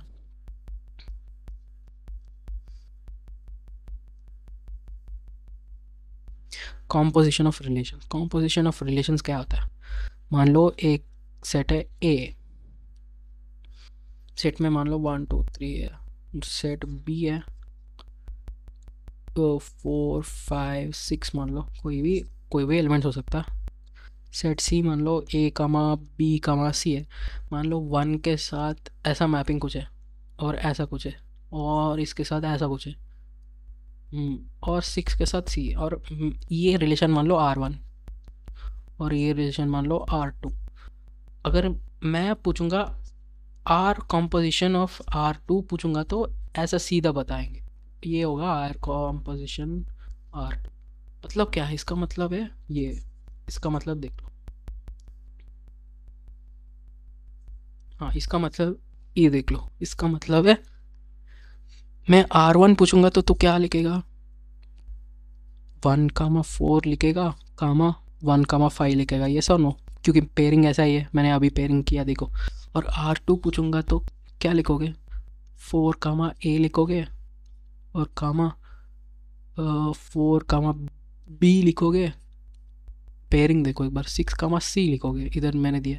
और ये R2 है और R1 कॉम्पोजिशन R2 पूछूंगा तो तुम ये लिखेगा 1, A, ये सुनो 1, A लिखेगा और 1, B लिखेगा, 1, B, ये सुनो, ये होगा R कॉम्पोजिशन ऑफ 1, सॉरी फिर से लिख लेता हूँ इधर। ये R1 तुम्हें अभी बताया, R2 इधर लिखा है ऊपर, और R1 कॉम्पोजिशन ऑफ R2 तो क्या लिखेगा अगर मैं पूछूंगा तो 1, A लिखेगा कामा 1, B लिखेगा, बस ये होगा कॉम्पोजिशन ऑफ रिलेशंस। ये भी इधर भी सेम बात है, इधर सेट ए मान लो 1 2 3 है, सेट बी में मान लो 4 4 5 6 7 है, और सेट सी में मान लो ABC है। और इसका मैपिंग देखो 1 और 6 के साथ है, 3 और 5 के साथ है, और 5 और A के साथ है, 7 और B के साथ है। और मैं पूछूंगा तो R1 होगा ये सुनो 1, 6 के साथ मैपिंग है, 3, 5 के साथ मैपिंग है, और 5, A के साथ मैपिंग है, 7, B के साथ मैपिंग है। और R1 कॉम्पोजिशन R2 मतलब सीधा इधर A में एलिमेंट से C में डायरेक्टली मैपिंग होना चाहिए, जो कि 3 और A से है, 3 और A से है, सेम यही होता है कॉम्पोजिशन। बहुत आसान है। चलो ये हुआ लास्ट टॉपिक रिलेशंस का। सारे टॉपिक्स मैंने पढ़ा दिया, एक्स्ट्रा पढ़ाया, बहुत सारे क्वेश्चन नहीं आए हैं फिर भी मैंने पढ़ा है। ठीक है, अभी तो कॉम्पोजिशंस ऑफ रिलेशंस के बारे में क्वेश्चन भी नहीं आया है मुझे लगता, हाँ नहीं आया मेंस में भी। ठीक है, पर फिर भी मैंने पढ़ा दिया है, बहुत एक्स्ट्रा ही पढ़ा है, कुछ भी कम नहीं पढ़ा है। हाँ, ये नंबर ऑफ रिलेशंस इंपॉर्टेंट है, सीधा फॉर्मूला लगा देना अगर क्वेश्चन आया तो, नंबर ऑफ रिलेशंस। ठीक है, एक बार चेक करो। ठीक है, अभी टाइप्स ऑफ रिलेशंस, ये टाइप्स ऑफ रिलेशंस का पेपर है, short notes, types of relations, properties of relations, properties of Cartesian product, इसमें है ये एक है। और ये बेसिक पेपर है, इसमें कार्टेशियन प्रोडक्ट लिखा है मैंने, पूरे 3 पेजेस है, मैं नीचे अपलोड कर देता हूँ डिस्क्रिप्शन में, अच्छे से रिवाइज करना, बहुत आसान है। All the best.